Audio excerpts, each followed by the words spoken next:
Forgot to take the banner off. Hello and welcome to Hold Up, a movie podcast. Episode 4? Are we on 4? Or is it four? 5? Yes, 4. Yeah, episode No, it's 4. Episode 4. Yeah, we can count. I am your host, Davan, and with me as always, World Mind. What's up, buddy? Oh, staying warm, staying cozy, getting ready for those holidays. I got the tree and the hat. I'm ready to go. I got my lights up. I'm rocking it. Oh, very, very good. Very good. Well, after visiting dystopian worlds last episode, now we shine a spotlight on the realistic possibility that we are indeed creating a dystopia on our fragile and beautiful planet. We explore a terrifying world of a runaway greenhouse effect as the Earth slowly becomes a world not unlike Venus. And then we enter the rainforest and examine what we all lose when we ignore the biodiversity crisis and the effects of deforestation for the sake of profit. Enough. Profit for a very few, let's say. And finally, we see the inner turmoil and conflicts of the modern environmentalist. Kind of. Tonight's theme is environmentalism. Yeah. Getting back to the greens. The earthy greens. I needed to see something pretty after all that dystopia. And whatever carousel. Did we, though? I mean, I guess we did in our second film tonight, but the other ones, they were... Yeah. Okay, maybe good. just... Also, I just realized I picked that one just because it's the movie that relaxes me the most in the world. So I needed a breather, I guess. Yeah. Yeah, so well, I guess we should get into getting caught up on. Yeah, let's just jump into Act 1. I think we have something here set up. Yeah. Mm-hmm. Soylent Green. Now, interesting about this movie is it's the year 2022 in that movie. So we did better. We did better than some projections. I mean, things aren't necessarily the best, but their vision of 2022 was not too far off. But yeah, let's check out this. Not as far off as I would have liked. Yeah, so it's from 1973, starring Charlton Heston, Lee Taylor. Oh, the secret of Soylent Green. New York City in the year 2022. Nothing runs anymore. Nothing works. But the people are the same. And the people will do anything to get what they need. This is the police. What they need most is Soylent Green. All right, so I don't know if we entirely want to watch all of this or not, because it is a forever trailer. But yeah, that's a good clip. We can leave it there. Yeah. So yeah, that's a good intro. It's the year 2022, and it's a runaway greenhouse effect, which is what supposedly happened to Venus. So it's thought that Venus was once a world much more like our own Earth, potentially livable, that type of thing. And it got a runaway greenhouse effect. And that's what happens. So, and this is when, the idea of the greenhouse effect and the ozone layer and all that kind of stuff was people were just becoming aware of this back in 1973. So this is very topical stuff they're tackling here. And it's starring Charlton Heston, Lee Taylor Young, Joseph Sisko himself, Brock Peters, and Edward G. Robinson, directed by Richard Fleischer. So, Murphy, any quick thoughts before I get into the plot synopsis? Quick thoughts about Soylent Green. It was honestly, my quickest thought is I wish I didn't know the end of this movie before actually seeing it. I feel like that would have made it a lot more enjoyable movie because I was having a good time with it. But knowing the ultimate, like what Soylent Green is, it was just like, well, The problem is that it is felt something that has become everyone almost, even if they don't know of the movie, even they've heard that before. It's kind of entered the consciousness of just general society that Soylent Green. I'm not even gonna say it yet, but yeah. it's a very one of the it's a hugely famous movie moment. The end of this movie, and it ends quick, like a lot of our '70s movies do. In the '70s, they just end the movie so far. It's like they couldn't come up with a solid ending, so they're just like, we're just gonna wrap this up. Cut So yeah, and cut. let's get into your explanation, and it should be warned, folks, that we tend to get into spoilers on this podcast. So after this Yeah. point, if we start slipping up on movies that are older than some people probably listening to this, it's on you. So here's your moment. That's what we do here at this podcast. So it's best to either not care or watch the movies along with us, even better. You have 2 weeks to do so. It's not bad. And we always announce it ahead of time. So, all right. Let's go Soylent Greening. So, yep, it's the year 2022. And like I said, there's the runaway greenhouse effect. And this movie takes place in New York, and which now houses 40 million people. And it's not unlike another Star Trek reference. Oh crap, I can't remember the name of the episode now, which is horrible. I'll think of it. But the episode where Cisco and Bashir go back and they're in the sanctuary districts, where all the housing is just Oh people on yeah, top of it's like in the people, and down in Chicago, I think it was. no, I think it's off of San Francisco, as a lot of Star Trek things tend to be. Um, Oh, okay. but yeah, Things Past. No, not Things Past. That's a different one. I'll think of it. I can't believe I can't remember the name of I that. briefly remember this episode. Yes. But it's visually, that's what it reminded me of a lot. Which I didn't mind because I love that episode. So, and it's just people on top of people. It's really like Dude, striking. A lot of the visuals they do in this, like it's because it feels uh, real, something that could happen, but it's just human abject misery. well, when they say, in the year 2022, New York City's population is 44 40 million million. people, it's like, okay, That's just how off are they? Turns out they're a bit off. The current populace of New York is about 8.4 million people. I'm pretty sure So New York would look a lot different with 44 million people. well, Uh, compare from what this movie was painting the picture. I would say yeah. Honestly, the most haunting scene, really, for me in this film, because like that's what I was enjoying about it, were these progressively haunting scenes of like a dystopian, overpopulist, like it was like Escape bulldozers, from New like York, but so the bulldozer scene. this is insane. Oh god. Let me see if I can pop up a picture here quick. I might have a that doesn't get jump too far ahead of me. So here's like, no wait, that's the bulldozers. I don't want to show. Oh, you know what? I'm It's just gonna during show the the bulldozers. riot scenes. Yeah. But like the There's just bulldozers scooping just come people and up. pick up and dump them in the back like a garbage truck. It's freaking crazy. Yeah, So here they're they are, called. like they're They're getting like their Soylent. they said the So shovels are there's coming or the scoops are coming. yeah, the scoops. We're calling in the scoops. Yeah, which you think is just like some sort of squad or something, but nope, they meant scoops.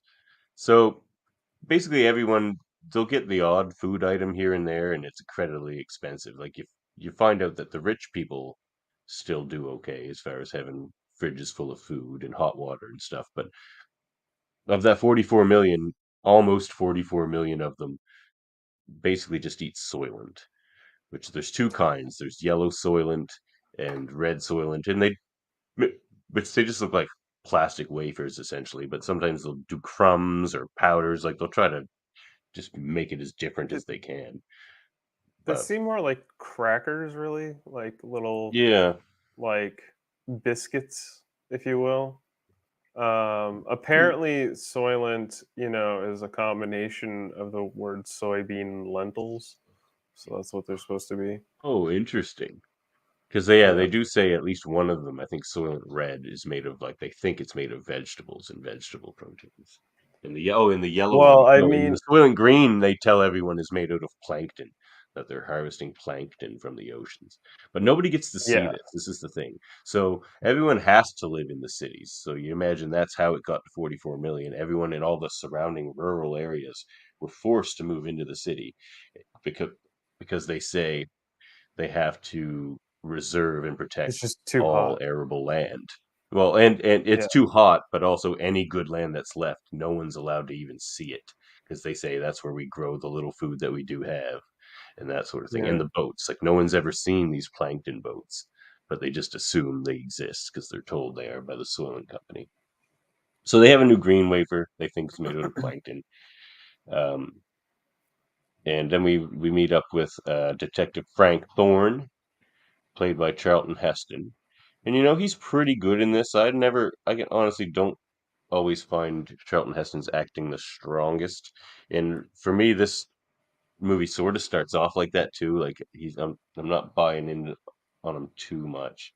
Um, but by the end, he delivers some pretty good stuff. I think pretty good performance all in all. I would say. Yeah. And he Yeah, lives with he his he really buddy. holds the movie together. Yeah, he does. Um, and he lives with his buddy, an older fella who remembers before the world went to shit, and most people don't. Like Charlton Heston can't even really conceive, which comes up later, of what Saul's talking about, and he just sort of laughs at him all the time. Saul's like, "Oh, but you wouldn't believe how food used to be, and the things we could see, and forests, and all this good stuff." Yeah, and everyone's sweaty, so that makes it look dirty too because of the temperatures. Everything's hot, so everyone's always sweaty and stinky, and there's no hot showers. And everyone's on top of each other. God, it must smell bad. It is not Hmm. nice. But Saul, his buddy, is like a police analyst, and he figures things out for Thorne because Thorne's a detective, but Saul's working on his own theories too about the Soylent Company and other things. Um, and he has a library of a lot of books, and Thorne will bring him books. And then he goes to this big library called the Exchange, which is an interesting place where other like-minded kind of intellectuals like him are trying to work together to figure out things in the world. And I would say, there's a I lot going really is on. it like-minded intellectuals? I thought they were just other old people that just happen to know a few things. Well, they all read all these books in this library. You'd have to assume they're the most well-read people in New York. Like Yeah. Saul and they're the only ones that really have access to books. There's Yeah. Saul there. Jumping ahead to he's my favorite in this movie. He's fantastic, Edward G. Robinson, and this is the last movie he ever was in. Yeah, I got some movie morsels about that, in Oh, fact. I'm stealing your Uh, morsels. My bad.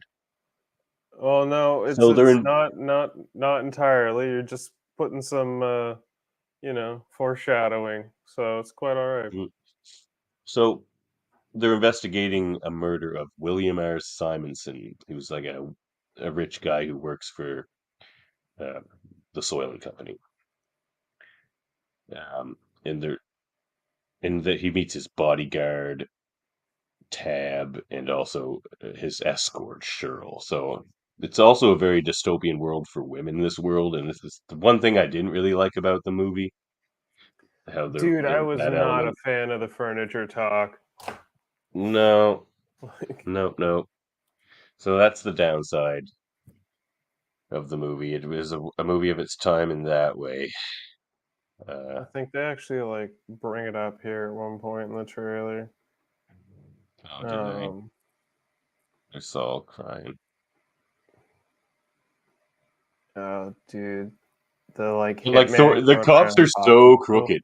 Whenever they walk into somebody's house to talk to them about an investigation or anything, they just rob them blind right in front of them. They'll just pick up what they want and leave with it, and Yeah. Like even this girl Cheryl, Scoops. she's like, oh, stay here. Not even Cheryl, maybe it was a different girl. She's just like, stay here with me, and I'll make sure you're glad you did. And he's just like, I don't got time for that. He's just like, if I wanted it, I'd ask for it. He's just like, I just come into these places and take what I want, you know. So the cops are horrible. Like they for the first half of the movie, he's not like a good guy or anything. It's only after he starts to Yeah, take, well, he's a detective himself. He's just like it's clearly all yeah, the cops are just like selfish as fuck. yeah, Captain, yeah. There's perfect Brock for your Peters. men. That's his captain. Officially, Okay. she's furniture. She comes with the apartment. She Oh belongs to yeah, the tenant. How many times yeah. you been in trouble with They the call police, it Cheryl? furniture. It's friggin' horrible. Never. So Captain it took Hatchet. me out of the movie. First, he wanted this case solved. Simonson. What do you say? It was an assassination. Now, he just wants it Who closed. bought you? High and hot, and they want this case closed permanently. Their way. Now you sign this. You sign it. Don't refuse. Just do what you have to do.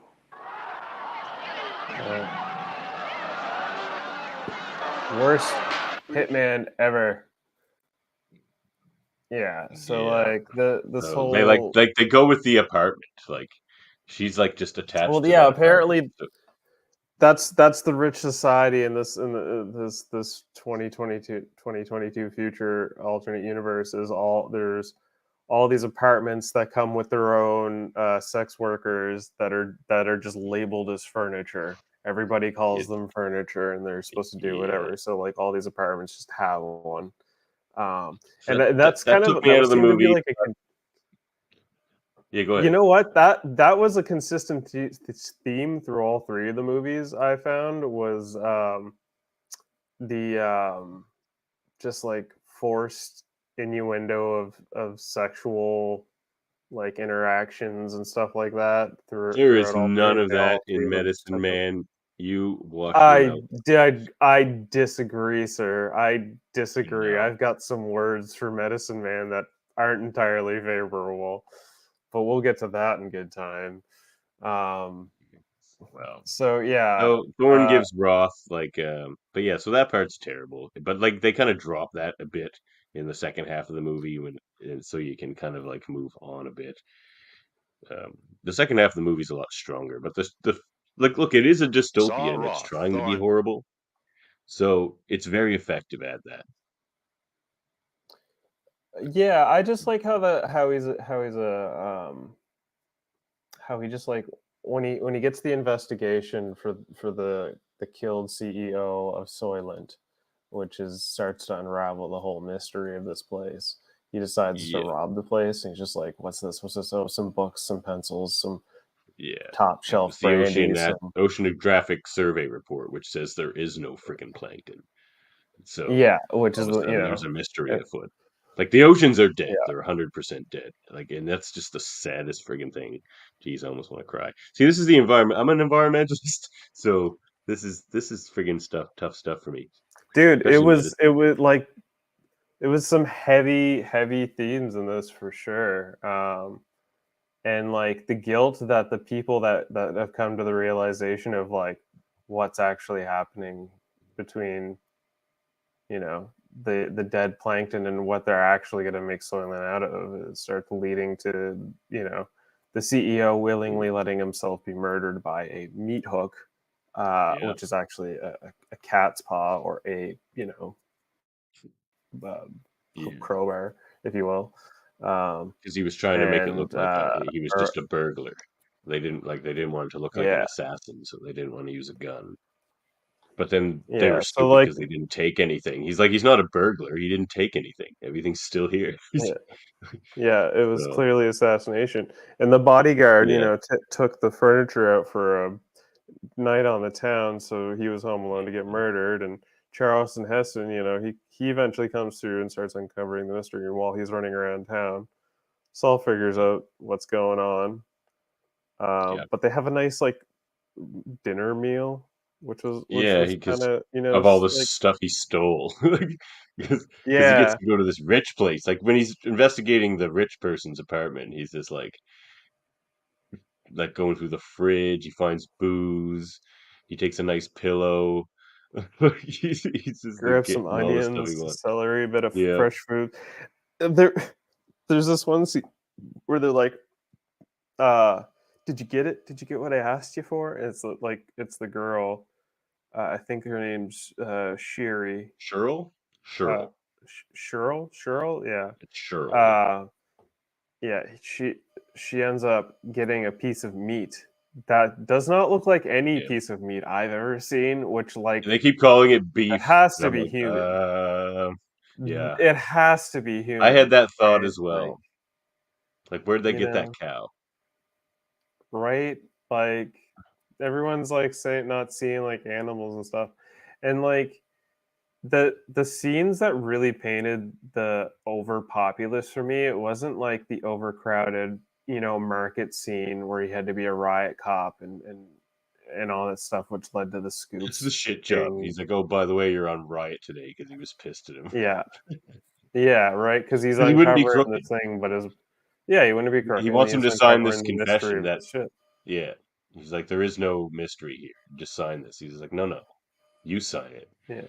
I'm not signing it. Like, no one wants to sign this, like, to end the case. Of course not, because they're all But getting paid. They're getting paid well enough to not be basically sleeping on stairwells, like huddled every masses staircase among other is so people. lined with people. Yeah, to walk down them, like it happens a bunch of times in the movies. He has to grab the railings and just sort of jump over as many as he can. It's Yeah. it's in like so they're one of the lucky ones because he's a cop, so they have an apartment. So every building still has the apartments that it would have, but every hallway and every staircase is just lined with people that don't have homes. It's funny they don't break in and try to take the apartments and stuff, but I guess there's like a some sort of Well, there's social basically a landlord or some such with an AK in the rich or people place there was. I would say even not in the rich people places, like even just in any general building, like even in uh uh Charlton Well, they have Heston's the building. well There much was a guy well, no, with a remember because gun. he was going into his apartment with the They food, have a right? guard. Each building has like a guard with a gun to make sure Yeah, I think people those that are don't live there basically can't like get the in. building landlords. I don't know if they're That like, could be. paid Well, guards. it's like in the Star Trek episode. Um, it's that I same wouldn't be way. There's surprised always if like this film was like a guy or 3 or 4 guys. Yeah, I think that's really influenced that Star Trek episode. But they're just guarding every building, and if you walk by, they're just like, "We're all full up here." Like, keep walking. You know. yeah, But this this shit did seem so scary. yeah, he goes to a church, which is another crazy scene. Like you think it's crowded in the other buildings. The church is just because like everyone's sick almost too. So it's just people on top of people, and they're all sick or like crying, and it's in the And like the introduction to the church alone was just like he like comes across a dead woman and he's like, "Oh, hey," and then he like he starts to like move her a bit, or like it seems like he's patting her down, and then he just like removes this like rope that's on her wrist that's attached to a kid. It's just like a little baby, and he just like picks it up, and then he goes inside, and that's when you realize it's a church, yeah, or at least he's that's for me when I scary and stuff realized it was a too. church. I was just like, Mm. oh, and then then you're like, oh man, she was trying to make it to the church, and she didn't, but the kid kind of did. Now it's just like pass it off to like the sister, and they gotta like, and like the priest is just like traumatized. He's just walking around. He's like, It's because he gotta knows make room. the secret of He Soylent knows Green the secret. because Yeah, someone confessed yeah. it in confession. It wasn't So anyone. It was the CEO of Soylent yeah, Green. So yeah, earlier, the CEO of Soylent Green got to the church to confess, his sins and his truth, which is what is yeah. Soylent And Green man, actually is. the actor that plays that priest looked like traumatized and like he was friggin' So that was crazy. traumatized. Yeah. Yeah. Um, so there's a lot of good performances in this. Um, so we go back to the street and everyone's trying to get their Soylents and their fresh new Soylent Green, and they run out. so that's when the crowd riots and the bulldozers come in and start scooping up people. Yeah. Yeah, we got it right here. The supply of Soylent Green has been exhausted. Return to your home. They freak out. They freak out so hard. Oh yeah, it's crazy. Soylent Green. He has a 2-year backlog of unsolved murders. Now he's on a case that must be solved. You know what's funny though? Well, not funny, but well done. Is I found, even though we Thorne's both private knew library. what Soylent Green was, if you're watching this movie Mhm. for the first time, I got the impression because I was kind of immersed in the movie. It's really good. Um, It did a really good job of immersing you in the movie. Like I got pretty like and into it. I was like, okay, yeah. yeah, but it doesn't really lean hard into what Soylent Green was. Like you could watch this movie for the first time not knowing and be surprised at the end, which is a thing I don't think they do as well in modern movies. They just hang a lantern on everything, and everything just becomes obvious. But in this, I don't think they do that. Oh, that's my favorite, one of my favorite scenes. So that scene, and we're not quite there Absolutely. yet, but No, not quite um, there yet. fantastic scene. So yeah, that happens with the bulldozers and everything. So then Roth takes, and there's a lot of scenes here in the apartment, Cheryl's apartment and stuff, but I don't really like any of those scenes. She keeps Well, convincing him to so stay with like hot showers and stuff. well, I mean, to be fair, like if you never had a hot shower or Oh, I'd be there too. yeah, like she was offering him like heavenly riches that he's only Yeah, ever conceived about. And like I'll admit like so yeah, those he scenes the just went whole on a bit chaos long. of the city. Yeah, the scene went on a bit long. It's just like the whole chaos was like all right, there's the chaos of the riot and people not getting the food and he's almost getting assassinated and he tries to chase down who it is and it gets away He's being and chased. he's He gets finding out more shot. clues. Oh, did he get shot? Oh yeah, I guess he did get shot. Eh. He gets shot in the Um, leg, and then he has that shootout, and then he goes to the church. But that's like at the very end. Um, right. But he so he also takes like the before that kind yeah of happens, he visits her and has their whole like forced love scene for the most part, and yeah. then yeah, she ropes him in with like showers, good food, So riches, more sex, all that stuff. so Roth kind of wants to go out on a good note. He's had a nice meal of actual food, and he feels like he's been around too long, and especially now that he's figured out what, or I don't know. I guess he doesn't know what the secret of Soylent Green is, but he knows there's a conspiracy there. But so I there's mean, this place Saul you can knows go. Saul Roth, yeah. it. Yeah, yeah. Um, It's so called you can go to this place and you called- drink your poison, and you have like 20 minutes before it kills you. But in that 20 minutes, they let you listen to like the music you want to listen to and see scenes of the Earth the way it was. And after the just how horrible everything in this movie looks, that scene brings a tear to your eye. And it's of course it's playing one of my favorite songs ever. It's playing Beethoven's Pastoral, which it was is it's so crazy amazing. good. And Yeah, then just like here you get to watch Thorn this runs, yeah. So basically this and whole there's like sequence of they're life. showing you like the waves crashing, and there's deer and birds and trees, and it's just beautiful. Yeah, this, Yeah. and you're just he's just like look at him, and so he's seen this before. So to him, it's just like coming home before he dies. Yeah. Yeah, I But believe they Thorn call walks in this on it. home care. Well, Yeah, yeah. he walks in because he figures out that, he's gonna He off knows what himself Saul's gonna to do, try and and stop it. Yeah. he's trying to save his friend. Tries to stop it. And but it was too late because before he got there, he already drank the stuff. Um, but Yeah, so he this sees was this the video and moment hears that the really music. drove it home. Yeah, this was the moment Yeah, for me me that too. really It's my drove it favorite home. scene in the movie. So Thorne's watching this stuff too, and Saul sees him. He's like, "Hey, buddy, like I'm glad you're here. It's really sweet." And he's just like, "Can you believe it? How beautiful it is?" And Thorne's I crying, see it. and he's like, "No, I can't. How could I have known?" Like he's like, "All your explanations, everything." He's just like, I can't even fathom how beautiful everything was, and that we let it be destroyed. Like it's Yeah. that's a top tier intense moment in any movie. That is a great scene. Like what a Having it last come to scene in an this. acting career. That's Edward G. Robinson's last scene as an actor in a I movie. Dude, yeah. Way I'd to like go to out, know man. that like What a he was probably leaning on the fact that he's like, I'm actually gonna die, so I'm gonna give it all. And he did. And apparently this guy is like, I don't, to be honest, don't know anything really about Edward G. Robinson. From what I like have picked up since watching this film, the dude was a huge star and he apparently was had a huge very movie famous. career. But he didn't Yeah. look like this. Like he wasn't bearded and stuff. He was a clean shaven No, guy he was like like everyone clean was shaven. back He then. looks like a real tough guy. Like his younger self, he was like pretty like handsome, like cool looking dude, you know? Super famous. Yeah.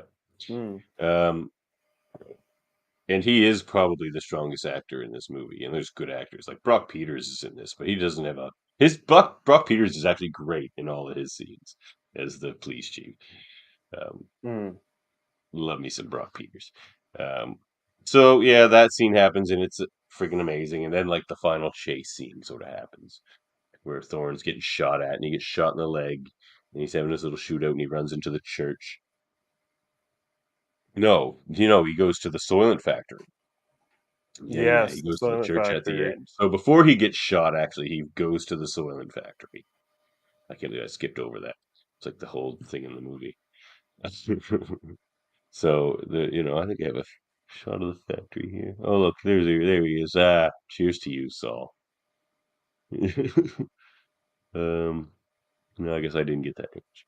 Oh well. Anyway, so he goes to the Soylent factory and they see him. So they try to stop him, the people that work there. And he's running and jumping over trays. But he sees the bodies. So, like, all these trucks, like tons of trucks, like there's just constantly a stream of, like, ambulance looking vans kind of thing pulling into the factory with all the dead bodies. And he sees them. They just throw them into this machine, like on a conveyor belt, yeah, like that, and come out, and the other end Yeah. is Soylent Green. So he finds out what Soylent Green is, and he's been eating it. Like everybody's been eating it. Yeah, there it is. Like this is so crazy. It's pretty fucked. Yeah, they're just like, yep, this is how we're disposing This of is a, people. this is a really good movie. Um, Probably my favorite Charlton Heston movie. I like this better than Planet of the Apes. I think. I think I would agree too. Yeah, like it was a pretty decent little like shootout here. Like it was Yeah, relatively like there yeah. was heft to like the But he like kind of gets out fear of there of without getting shot. He gets shot in the street outside. surprisingly, yeah. You know, Yeah, he he gets to managed watch to a get out man of the get factory. crushed by a bulldozer. Oh yeah. Or a dump truck anyway. But yeah, so then he runs shot to the church and there's a shootout in the church. Church Quite the shots. fight scene, actually. It's not really a shootout, it's more of a close combat fight. It kind of reminded me of that fight scene in Logan's Run. uh, Yeah, yeah. but he ends up like killing his attacker. And then the other cops and Brock Peters and stuff show up. And they drag him out to, get medical attention or whatever. And he's just like, that's the famous line, Soylent Green is people! Soylent Green is people! Like, Greatest people. oh man, that's such a You famous gotta line, tell and them. he delivers that You well. gotta tell them. Yeah. You gotta And tell he's him. just like And dragged that's what, away. yeah. And that's the end. They cut. The movie's over. Because that's how they do Yeah, it. they do a freeze frame and then they like creep off, and yeah, it was an interesting ending. So, It was a that flat was, ending, I felt, but yeah. yeah. They had the great line. That's all it needed. Like, Soylent Green is people. You gotta tell them in the movie. It made sense in this movie. The cut. It's like, wasn't as Mm. bad of a like abrupt end as like American Werewolf in London had, for example. So that was our Well, it's plot basically the storytelling. dog. Yeah. What was your Which scene favorite was scene, going to hold Murphy? up? We already talked about it. Was yours mine? Yeah. In the room with the music The and The scene with the basically the going home scene at the home scene, the home care center, that whole thing. The scene I had a where tear going down my face, man. It totally did what it wanted to do. yeah, the scene where basically he's creeping over all the sleeping people, and sometimes like watch where you're stepping, and you're Yeah, just it's like, like, hey, that only happens once are, actually, and do you, that's why it's funny. Usually he gets over them pretty it well, ha- but this one time, buddy's like, soul. I think it happens twice in the film, but I can't remember. Maybe But it's yeah, twice. um, but it made me like it made me think of the economy. The amount, it was like $210 for basically a meal of food just for the rich folk. And I'm just like, they're not Mm, far off there. There's also scenes where no, people were like wearing masks and stuff in the market area, which was like me they're too. not far off there either. This is like, Yeah, okay. So yeah, there's a lot of scenes that held up. I just felt the like the ending. separation of elite and the rest of us is pretty on the nose. That was pretty Yeah. good for 2022. It's just we're not Yeah, eating people they yet. really nailed it in what, 73 this movie came out in? Yeah, so they Yeah. were shooting for like 50 years, 49 years in the future. Yeah. So yeah, those are my scenes that would hold up. What was your favorite performance? Um it's kind of a toss up between Heston and Robinson, Saul. I think I'd have to give it to Heston because like he really kind of hold it together. But it's definitely like the last dying age of basically like his style of filmmaking. It was just good enough to be surprisingly good, but not too, surprisingly cheesy or terrible. Yeah, I would agree with that, except I'd just flip it. I liked Edward G. Robinson's performance. For a final performance of a career, I thought he nailed it. Like he was great, Yeah. very whimsical in the scenes where he's like listening to the music in like back in their apartment and they're eating and he's like eating his little celery and he's just they're being so extravagant about all these just like a raw piece of celery. uh, yeah, that one. And the setting aesthetic, I think we said it. It's really good. Yeah, The it reminded dystopia me. is Yeah, gritty, misery everywhere. They must have hired a lot of extras because that scene where like the scoops come in, there's a lot of people there, and they're all doing very specific things. So this would have had to take some pretty tight direction, I think. apparently they were doing a lot of the street scenes on MGM's like derelict backlots that were going at a sale at the time, which I believe is one of my movie morsels, but I'll Let's get into do it. more detail on that. Well, we're gonna do a little Murphy's movie morsels. Oh, look at that! I like it. Morsels of popcorn are also delicious. Alrighty, so Soylent Green's 1973. Got a few tasty jams out of this one.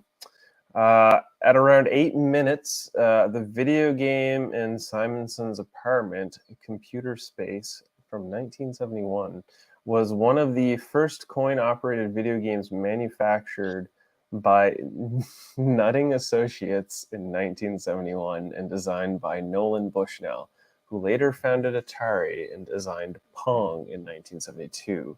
The video game was painted white for the movie, but the original color was either yellow, red, or blue. The cabinet looked cool, but look, that was a bad projection because even in a dystopia, video games would be better than that in 2022. Oh yeah. They missed That the game mark was on that awful, one like by a huge worse than margin. an old Atari game. Like it was bad. Yeah, it was rough. At around 22 minutes, the pencils that Thorne gives Saul are Palomino Blackwings, distinguished by the gold color flat eraser end. These are highly sought after high grade pencils. Notable users of Blackwings include writer John Steinbeck, animator Chuck Jones, author Truman Capote, composer John Mercer, composer Quincy Jones, and author E.B. White and animator Don Bluth. So you're saying Bugs Bunny's drawn with a black wing? It's true. It's true. Hmm. At around 33 minutes, the scene where Thorne and Roth share a meal of fresh food. It was not originally in the script, but was ad-libbed by Charlton Heston and Edward G. Robinson at director Robert Fleischer's request. So they just kind of Wow. put that one on the fly, Good addition. which That's one of the better admittedly scenes was, as well. yeah, that was one of my standout scenes too that I kind of forgot. That would have been a rewind Yeah. moment if we missed that. But Yeah, yeah, that one, the scoops, is another great scene. And Scoops. even the scene in the Scoops church is is just there's a lot of memorable scenes in this movie. It's not just the ending. It's like knowing the ending of this film is literally like 10% of it what the was a film novel really has to first. offer. Well, yeah, I would like to read that novel, honestly. But like it was Um, meant for a movie because the imagery is just so memorable.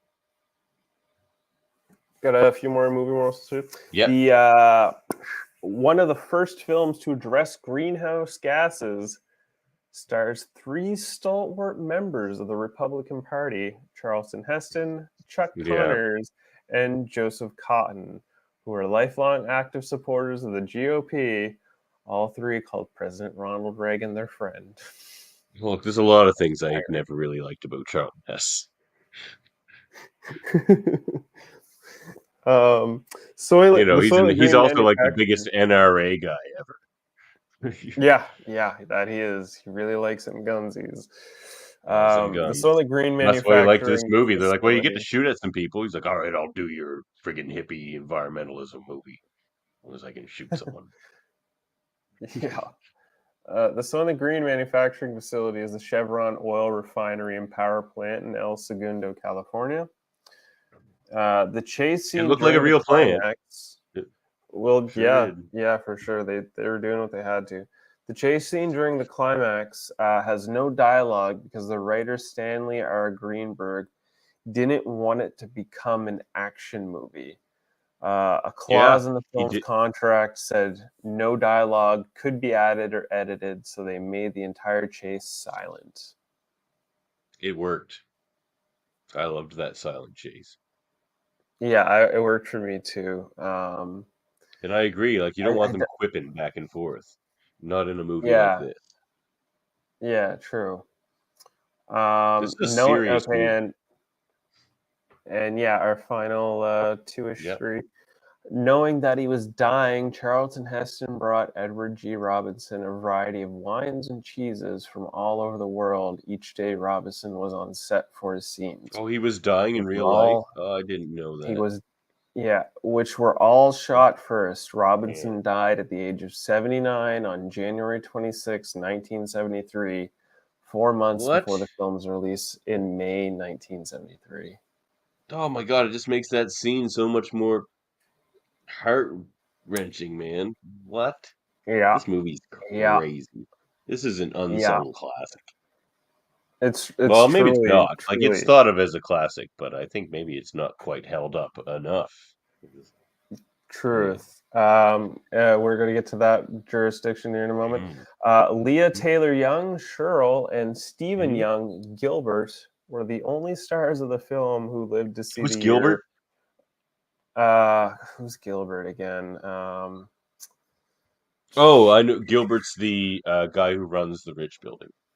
He comes in, he Right, starts yes. smacking around the ladies and stuff. Right. But he with the red jacket, right? So yeah, Yeah. him and Cheryl were the only stars of the film to live to see the real year of 2022. And yeah, as the film's opening prologue states, the year They must have been 2022. pleased. Yeah, I'm sure. It's like, oh, guys, it Like, this didn't isn't turn bad. out that way. Duh. But yeah, 44 million was the population in the prologue, but only 8.4 million in city New York today. So yeah, those are the movie morsels for Soylent Green. Very nice, Murphy. Rewatchability. Yeah, I'd watch this movie again. Yeah. In fact, I will watch this movie again. Yeah, that's an easy rewatchable movie for sure. I And wouldn't as you mind said, giving I'd it like to read another. that book as well. I'd Yeah, read I it. want to read the book and rewatch it again and see what they had and what they potentially changed and stuff like that. Yeah, solid rewatchable movie for sure. And the final question we ask here, does it hold up? Indeed, it does. It's one of the best movies I've Easy. seen in a while. Yeah, easy hold up for me. Easily the best film of this rotation. Oh, well, okay, it is a better movie than Medicine Man, but maybe I don't like it more than Medicine Man. Because I've watched Medicine Man probably like 20 times. In fact, I didn't have time to watch it before this podcast, but it doesn't matter. I have every line memorized in that movie. And I'm going to watch it after this podcast so all cards on the table there. Well, all right. So somebody didn't do their homework. Then I didn't. and I don't. feel Oh, like trust me, the I've seen it 20 rose-colored times. glasses are a biased review towards what Medicine Man probably truly No, is because today. there's nothing but complete memorization glasses on. Trust me, I even know like the music that's playing in every scene. I've seen this movie probably more than I've seen any other movie. Some Actually, there's no awful probably. music, This is true. sir. What? All Some those like awful the like music. no man. There's like some nice like Yes, the more tribal goofy beats and intro stuff. music. Well, it's like it's a 90s movie. 90s movies all Okay. started off like that. So did Matinee. Like they all started off with that doo like like Gremlins and like they all do. Gremlins is Well, an 80s movie. clearly, you know what we're talking about now as we're getting into Act 2, Medicine Yeah. Man. starring Sean Connery, Sir Sean Connery. He's a sir, right?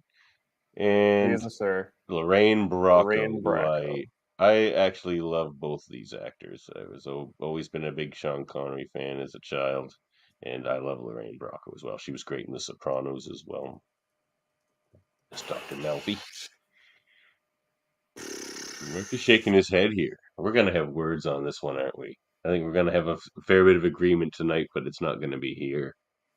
No, it won't That be here. troubles me. In fact, That troubles me. yeah. This is a good movie.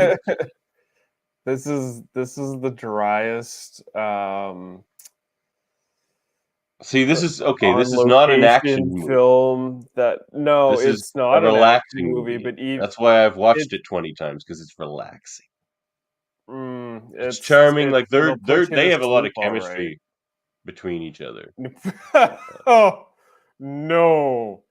No, that is not chemistry, sir. That is Lorraine Bracco getting a check and Sean Connery being like, I want to bang a woman that's at least 20 years younger than me. And Well, that's he might want to do that, but contract. she's great in this. Like when she's freaking I out, don't like on think the so. she's on the No. Yoko route, and she's just like yo cola, yo espresso. She wants to like.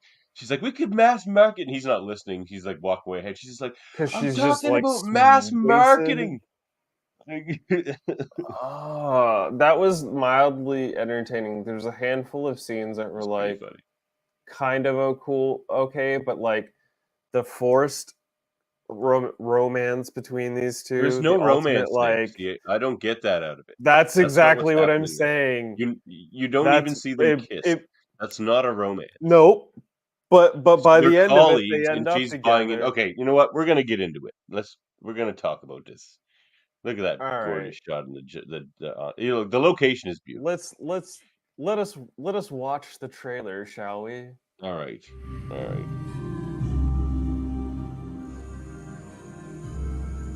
Robert Campbell has gone deep into the Amazon rainforest, into a world of astonishing beauty, a land of ancient mystery, where he's made an amazing discovery. What is it you think you've got? I don't think. I know. You found the cure for cancer, and all you can say is, I know? There's just one problem. You did what? I've lost! Haven't you ever lost anything? Your purse, your car keys? Well, it's rather like that. Now you have it, now you don't. A miracle without proof is only a miracle. Now they must rediscover that miracle None of the new samples work. before it all disappears. We need help. Don't you presume to tell me how to follow up.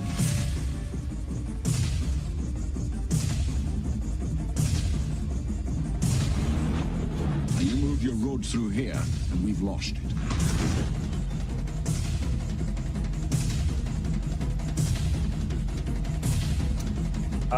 I don't know what you see in this movie.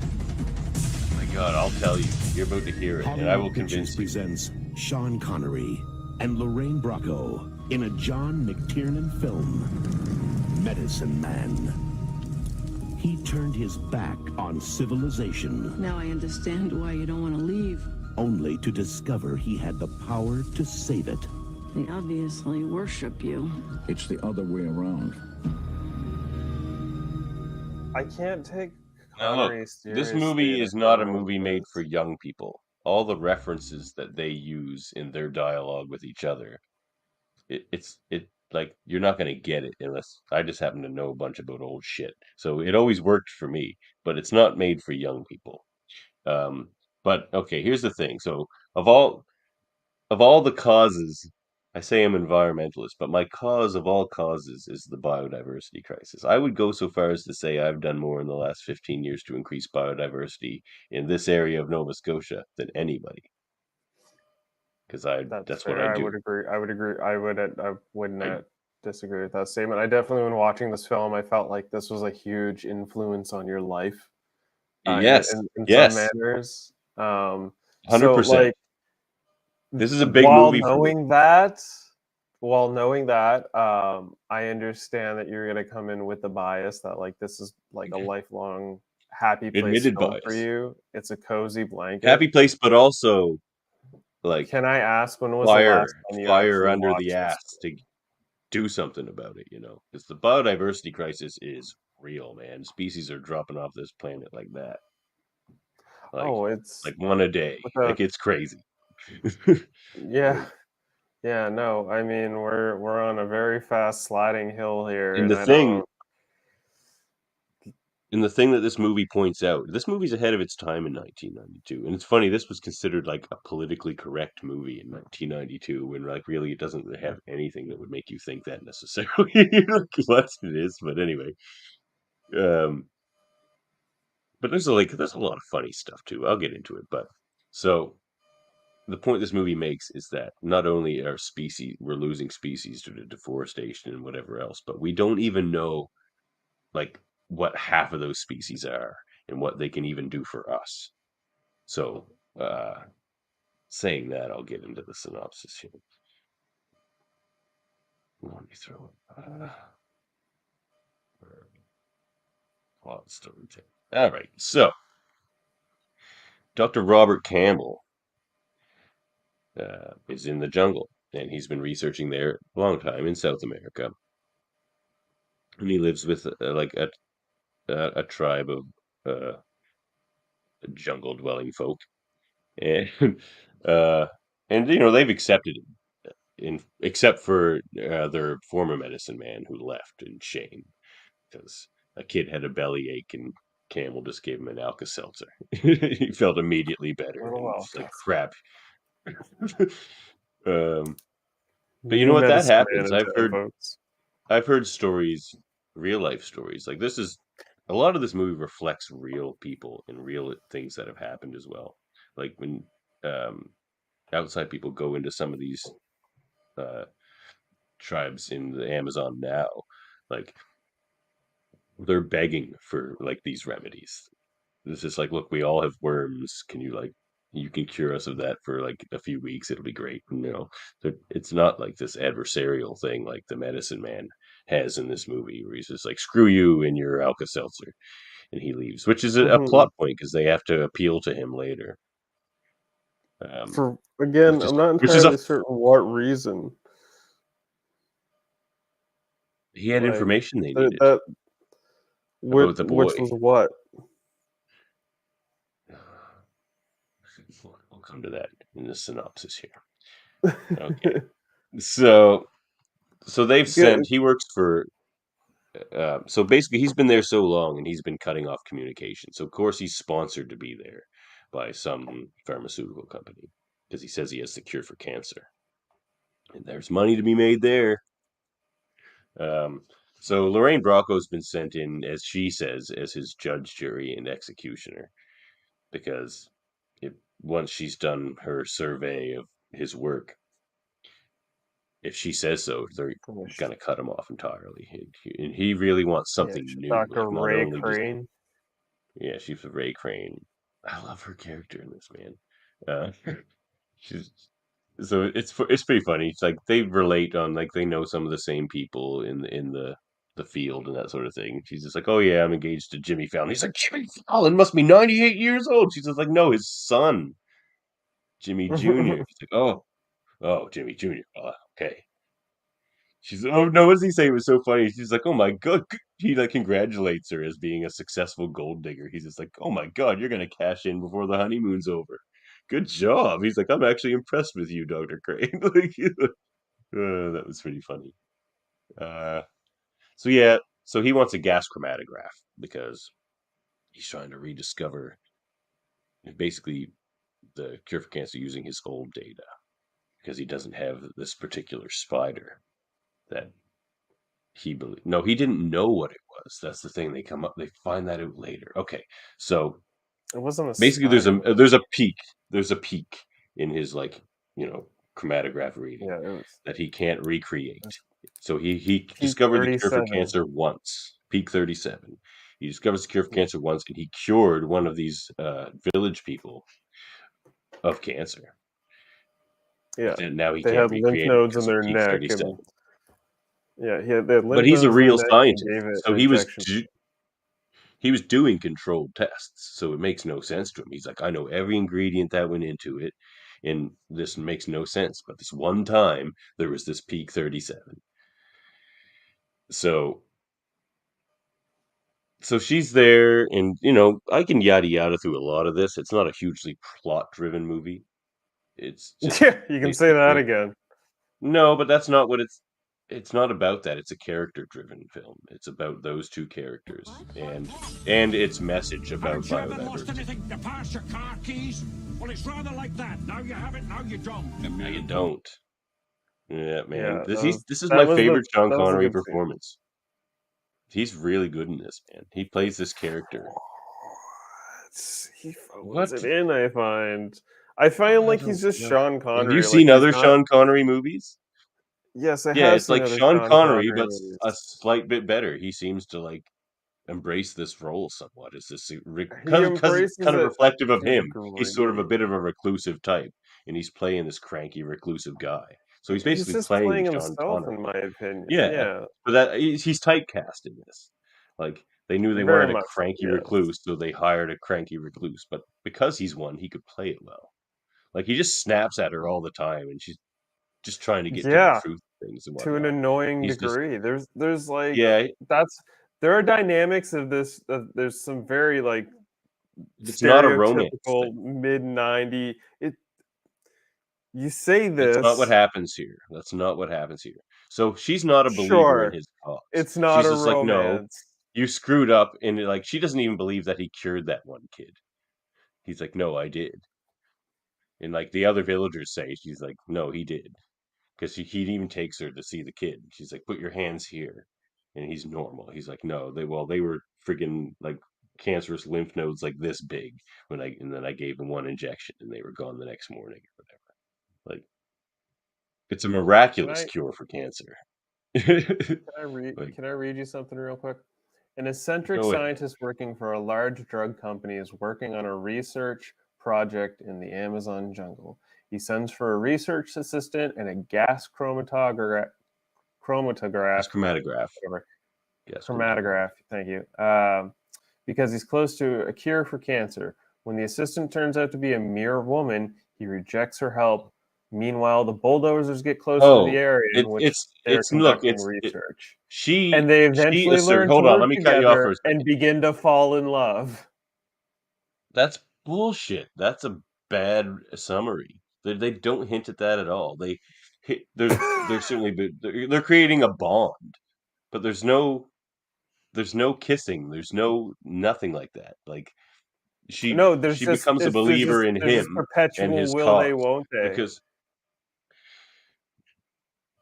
you don't have to do that though.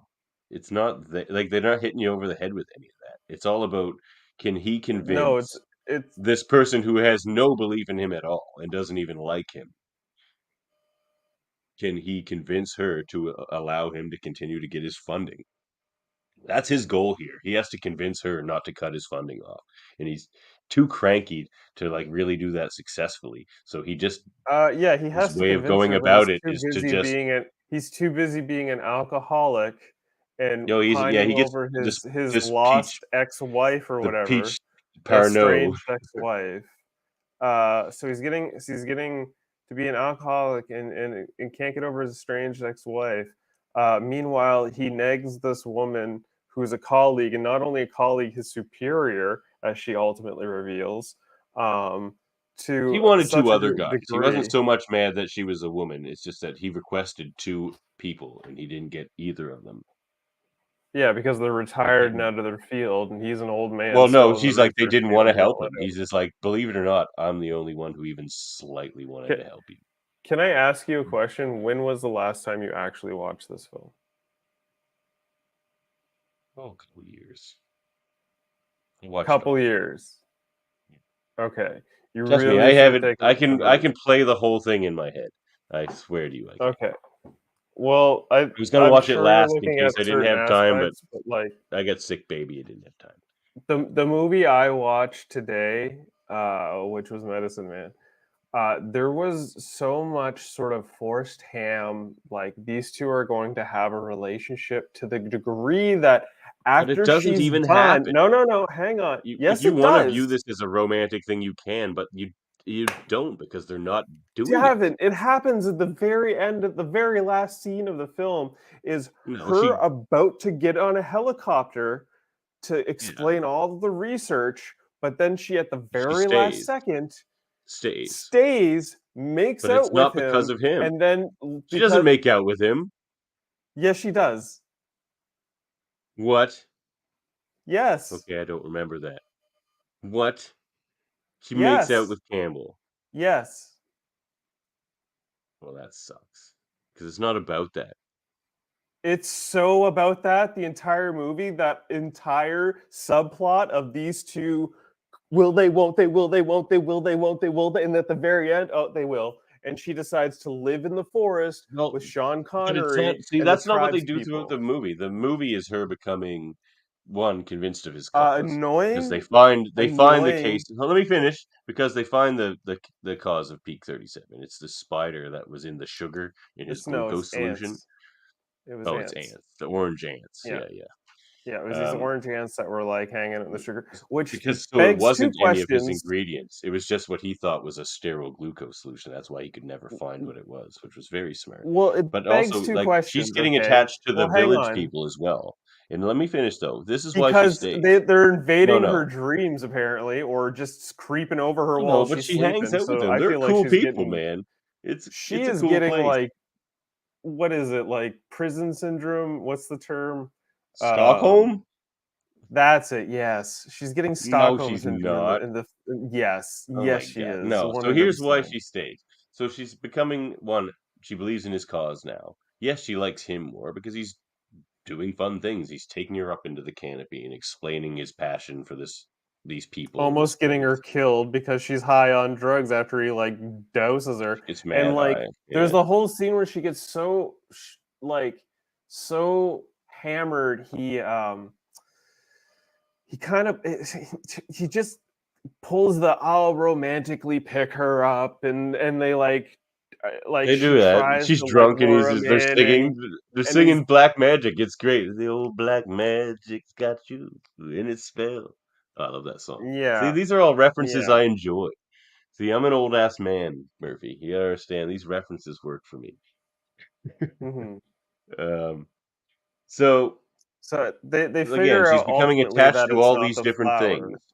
And then they Yeah, do decide because there's this companies that they're gonna basically bring a road through here. They're gonna through the village and everything. They're gonna displace all these yeah. people and just burn They the see the forest down to steam make this come road. in and trees falling when they're hanging the wires and stuff. Yeah. So they just but they're like slashing and burning. So they're like burning the forest down to clear it because it's easier that way. So there's this the one kind of actiony scene is like they're burning the forest down, and he's just like, "I'm gonna go fight this whole crew." And like, he's a big Which dude, Sean Connery, so he like drops a couple of them, but then they just kick the crap out of him. But Yeah, he's just like, I'm gonna go attack these loggers, this random crew of 6 loggers who are just like, who's this random? We gotta stop him, and they yeah, all stop, and one bulldozer just kind of goes wandering off into the side royal, yeah, and I think it hits a gas tank or something and explodes boom, and causes a fire. And yeah, then this fire proceeds to eat the whole thing up overnight, burning all of their research and everything. And Sean Connery is left there for the first time in the movie. He doesn't have a ponytail. It's all like he's disheveled, and he's like, "I gotta find it. I'm gonna find those damn ants. I know what I'm looking for now." Because he's but the he's entire also movie gonna, he spent looking for yeah, it. yeah. The When the people can't are looking like for the lost resettling keys that he downriver, left. they well, but look, now they know it, and they know it's a species. So here's the thing. This is why this is such a well-written movie as far as the biodiversity crisis goes, because that may have been it. They may have been an isolated species. Like there's a lot of things that can cut off a species for millions of years. It could be like there's a river there. There could be like a impassable mountain, and then like a gorge, and that like species has been stuck there, and that's the only place they are. But they only found out about them like a day or two before potentially that species is now gone forever. And like that shit is real. And Yeah. that's and I who knows if they're the cure for cancer, a species we haven't discovered yet. Maybe they are. Maybe, a clean living I'm lifestyle. not saying the I don't messages in know. this movie weren't unimportant or anything. Like, it's presenting some very good messages in a film.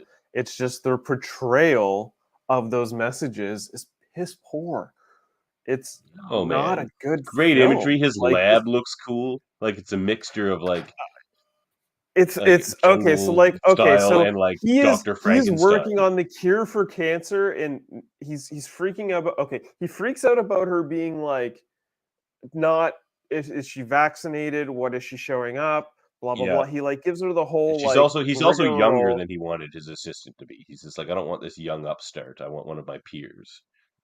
Right, and he's all like, "Okay, I need to give you a physical, and I want to see your vaccination cards." And he's just running her through the ringer. Yeah, And he she's gives been in her the same a clothes and all that checkup. shit for like 3 days. A There it is. There's checkup, the checkup. yeah. That was Yeah, funny he's too. very cold bedside manner to like it's just, and he's like, oh, like there's so many scenes in this film where He's not uh supposed to be a if- likable character. Like if you're looking for right, a but likable there's so character, many that's scenes not in what this he's film supposed to be where here. Lorraine Bracco is just kind of like putting She's a shirt likable. on, she's getting dressed here, she's going for a swim, and oh, she's just gonna hug this rock for a whole conversation.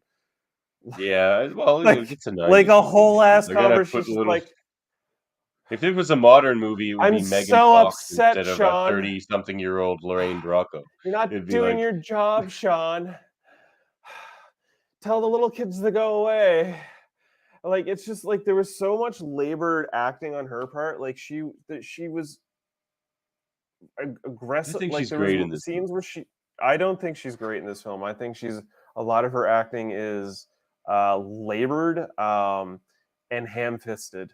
That's what I feel like when I'm watching Lorraine Bracco in Medicine Man. A labored and I think ham-fisted she got better. character I think that she gets is better in no Secaucus. respect, and then by the end of it, she gets a few visits from a shaman, uh, and who paints a blue circle on her forehead, and she becomes enlightened and in wisdom to a point where when the shaman just hands her a golf club, she's like, okay, I will tell him, and then walks up to Sean Connery and he's like, he brought your stick.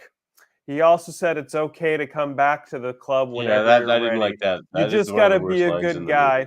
He also said Yeah. this, that, this. You can bring That home fight bread on scene the though next is supply of funny groceries. because Like Lorraine that was Bracco's like like, one "What? of He's the like ending 3 feet tall. scenes, Just like freaking kick him or whatever." He's like, "I can't. I have to let right? him win and not die." That was Eh, a good scene. can't like I. There Oh, were she's so like, many "Oh, it's like an eat little. crow, kiss ass kind of thing." He's like, "Yep." That was a good scene. I But yeah, the scene you're understand your talking about is biased not a love good. for this film, but yeah, like the ending scene, There's his like lab. See, that's a his lab cool was kind lab, of man. cool, That's a cool but set. like it's not a sterile lab by any means, which is evident by the work that he lost because he had a Yeah. contamination from ants in his work somehow to a degree Well, that look, he didn't he notice. he's been Like he's a struggling complete on piss mess of a poor. researcher. No. He's been struggling on piss poor funding for a long time because he's not answering anybody's calls. So they basically have cut him off, and she's there to like settle the matter. But like, so he's Yeah, she's the and boss he's to be and like, he's being a recluse. He's probably yeah. There she is. She's yeah. the scene where they were having a fight and this guy's like telling him like what he's saying and stuff, and I was just like, I mean, there's a nice little translator thing, but like, You know what you're I saying. didn't. Like compared to Soylent Green, it's not as well acted and well written and whatnot, but it's an It's enjoyable like movie. there are some It scenes that are really beautifully shot. Like you can tell it's an expensive location film. yeah. I feel like the amount of money, because there's some movie morsels on the amount of money this movie was spent to make on some certain aspects. The scenes I in the just it. rain, very cool as well. Like they must have waited I for like a mean, friggin' downpour. Then they're like, "Cameras on!" And or it's they had a raining, rain machine, fake rain. It looks or like they it just doesn't had a look like rain a rain machine. machine. Yeah, How would it's you harder to get know?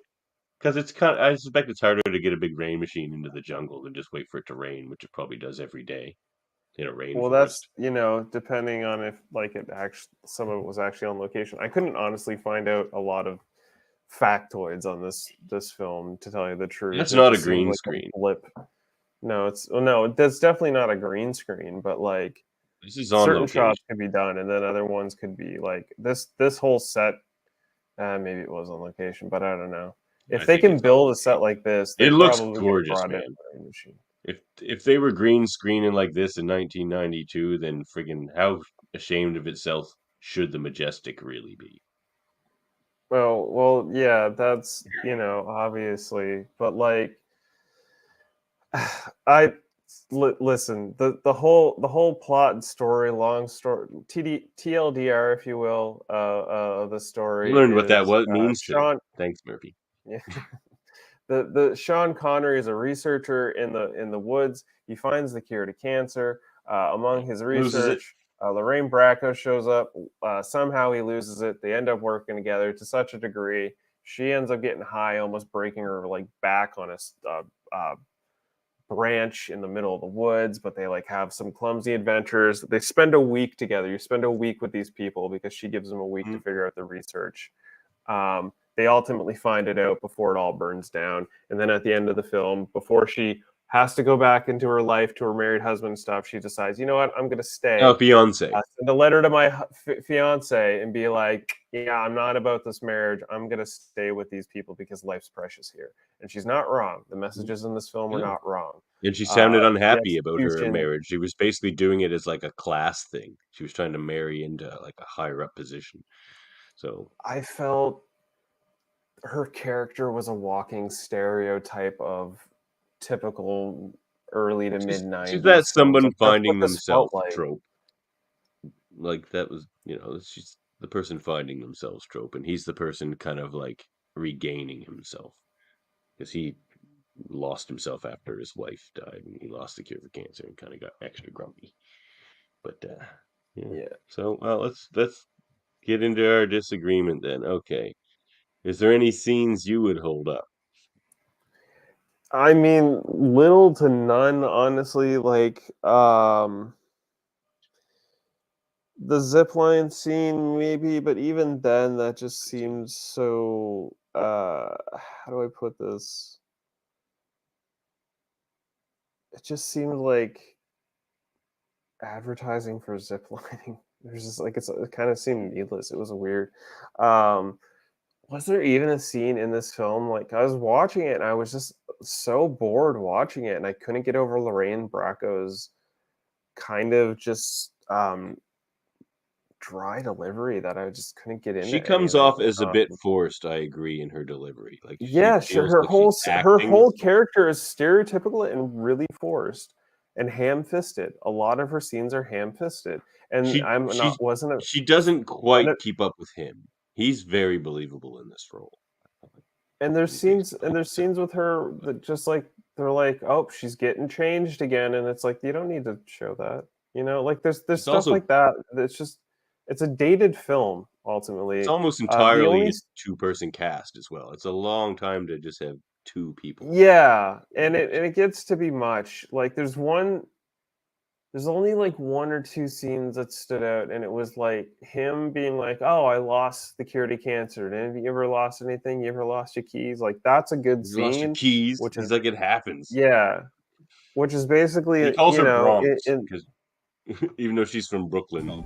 No, he calls her Brooklyn. She's like, I'm from the Bronx. He's like, oh. Well, it's rather like that. Now you have it, now you don't. A miracle without proof is only a miracle. This guy was. No, you know what? Here's the scene I'm gonna hold up, Murphy. So that kid's cancer. So they've rediscovered cancer. They now have 1 dose of it again. And this is before they know it's the ants. They just know again, peak 37 is returned. And that and then that night or the next night, they find that kid's cancer has returned. And Campbell wants immediately says like, well, I'm going to give him the dose. There's no question. She's just like, you can't. This is the only cure for cancer we have. We have to study the shit out of this in a big lab back in the States.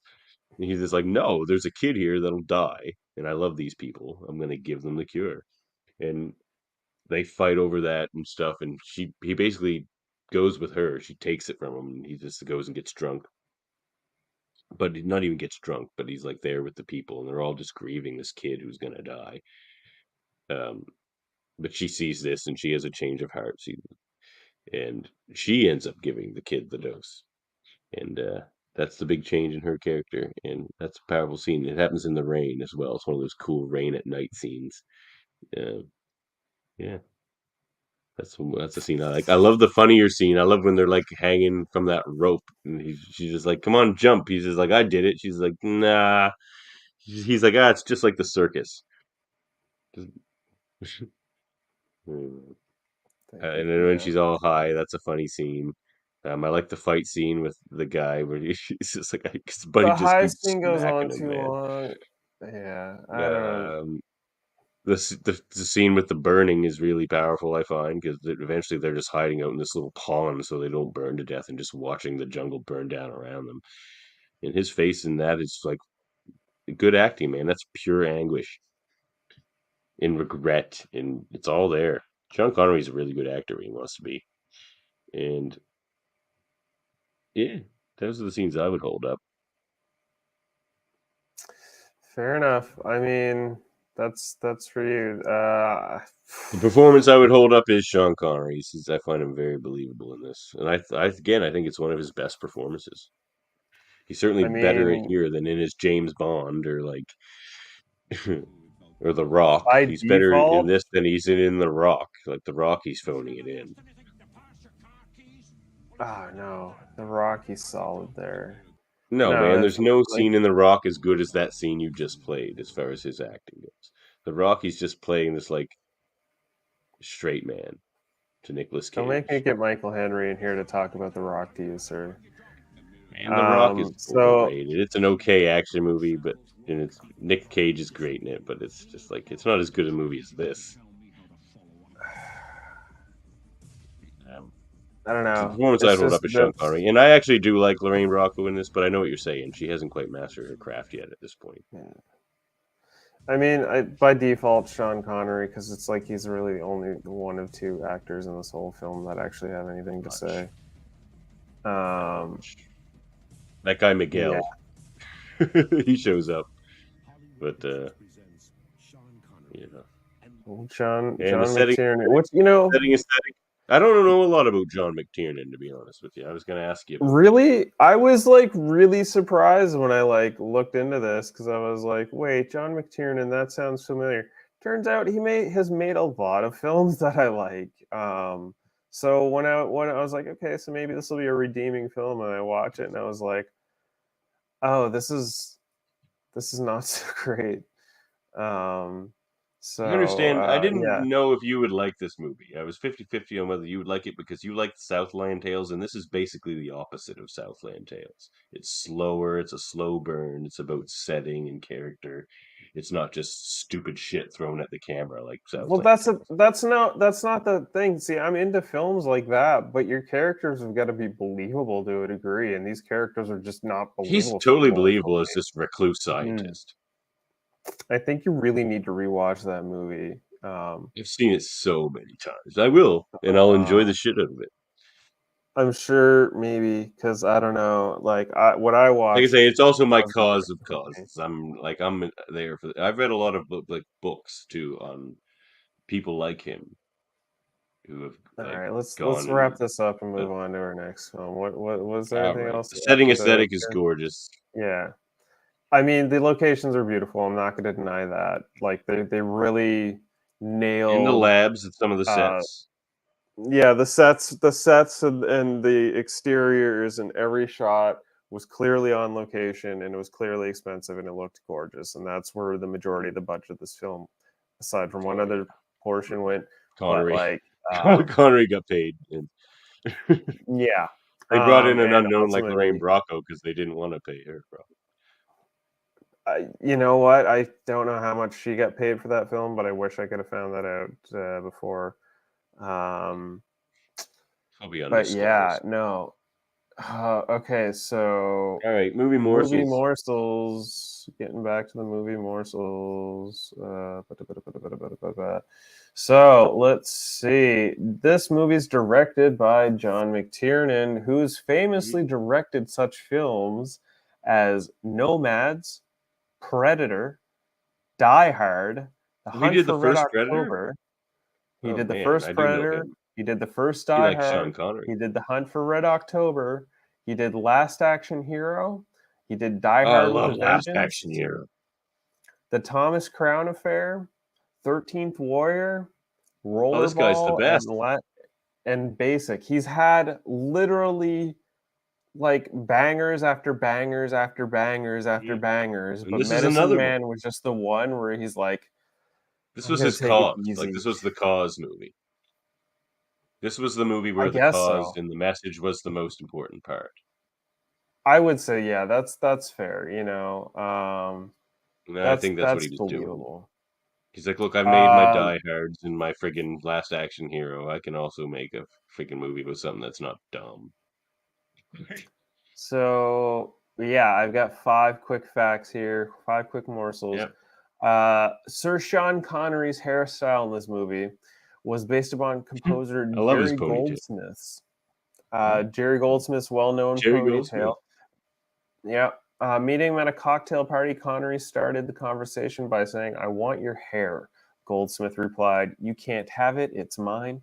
Connery and even the producers felt Goldsmith's pulled back ponytail fit the character of Robert Campbell very well. Yeah, it did. So, Because he's not the guy who's looking after himself anymore. He's depressed. Yeah. Sean Connery's salary for this movie was $10 million. Yep, there it is. Man, look, I don't think he phoned it in. I think he tried to earn that 10 million. I think he's great in this movie. He probably put Like, some work into compare it. it- He's probably proud of it, but like, Try to find 5 other Sean Connery movies, watch them, and see if any of them are a better performance than this. There's probably I feel that's the none thing or with very Sean few. Connery, in my opinion. Sorry, is a meme. Sorry, at He's this a good point, actor as Sean he shows Connery. in this.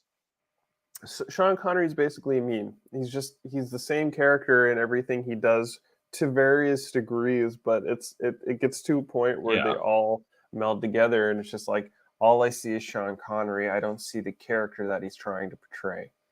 See, And that I feel like that that for me sometimes. takes That's me how out I of a get The lot Rock. of his films. That's what That's he's just like in The Rock. It's like, oh, it's just Sean That's what Connery he's with like a for me in military cut. any of his films. Any of his films are just like, it's just Sean Connery. It's not, and like aside from the old James Bond films, those were like times I could like kind of get into it. But anything really post Doctor those No James is my Bond favorite films, it was James always Bond just like movie. blah. But yeah, to finish my morsels, Writer Yeah. Tom Schulman was paid $3 million for his script. In my opinion, that Wow. is $3 million too much because he Yeah, did not he write didn't the earn greatest that. script. No, he did not No, earn it's $3 not the million. greatest. The message was well delivered. The Just impact barely. of the very precarious nature of biodiversity, they nailed that. And most I people don't don't think appreciate they that that's nailed one of that the as main much as you criteria. think they did. It really feels They like a did because an they discover afterthought. the ant the minute before they potentially destroyed that species, and that's what's It's real. not a Like minute before, it's a day or every two, and time they a try to get the friggin' people to chunk of stop the it, but the rainforest guys just don't stop it. They just keep rolling on through, right? yeah, Like, and that's what happens. That's it's life, man. That's what's happening. yeah, That's I the know that's what biodiversity happens with crisis life, in a but like nutshell. that it happens so quickly that the impact of it does not feel like there's really any weight to it, and that's what I'm saying with this film. They could have Like, developed there's no that weight part to the more. impact of the message that they're trying to portray. Oh, there None is. whatsoever. There's You're no weight to wrong, there's sir. no weight to the impact. The whole Then you movie don't is a understand the weightless, precarious nature of ham-fisted, false biodiversity film. and I do understand the precarious nature of biodiversity. This movie sadly did not. but it does. That like the quickness of it is the point. It's like they could have easily not figured saw that the ants in the sugar the day before that whole forest was destroyed. And had they not, Lorraine Bracco and even Campbell would have no reason to stay there because they wouldn't have Which is had more a likely the species to go real find, story, true ending, and that probably would have which had more happens. weight to it. But the fact that they're like, No, because then "Oh, you we wouldn't just found it, we know keep about looking." biodiversity. You have to have the species that's potentially destroyed. That's the only way to get that Anyway, across. Alright, continue. the You're script wrong. became the subject of a heated bidding war, much like this has become a heated discussion, when it was Yeah, for simply 3,000,000. titled "The Stand." The Stand? It was That's a just called "The dumb movie Stand." name. Um, it was said that Lorraine Bracco turned down the role of Catwoman, Selena Kyle, in Batman Returns in 1992 to do this movie.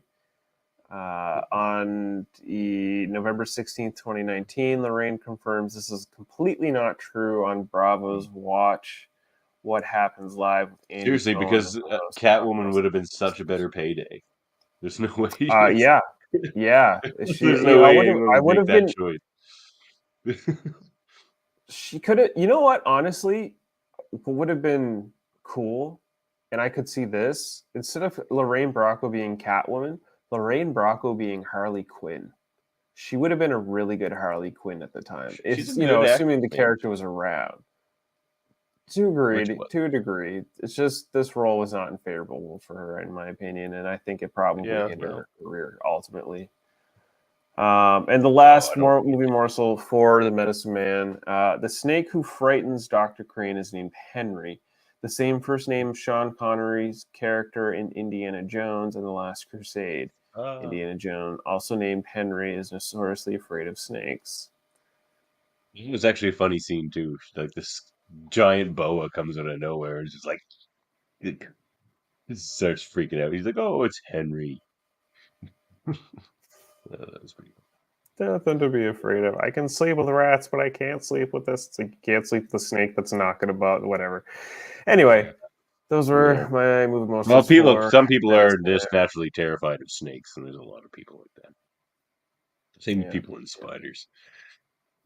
But all right, well, Time to move on to rewatchability Act for me, 3. I've seen it Oh, yeah. more than I've seen any other movie, so I find it very rewatchable. It's beautiful. It's relaxing. I like its slow pace. I like that it's not entirely plot driven because you can just like sit back and watch these characters kind of interact in a beautiful place, and the message is there, I think, and a very That's well fair. done. That's fair. I mean,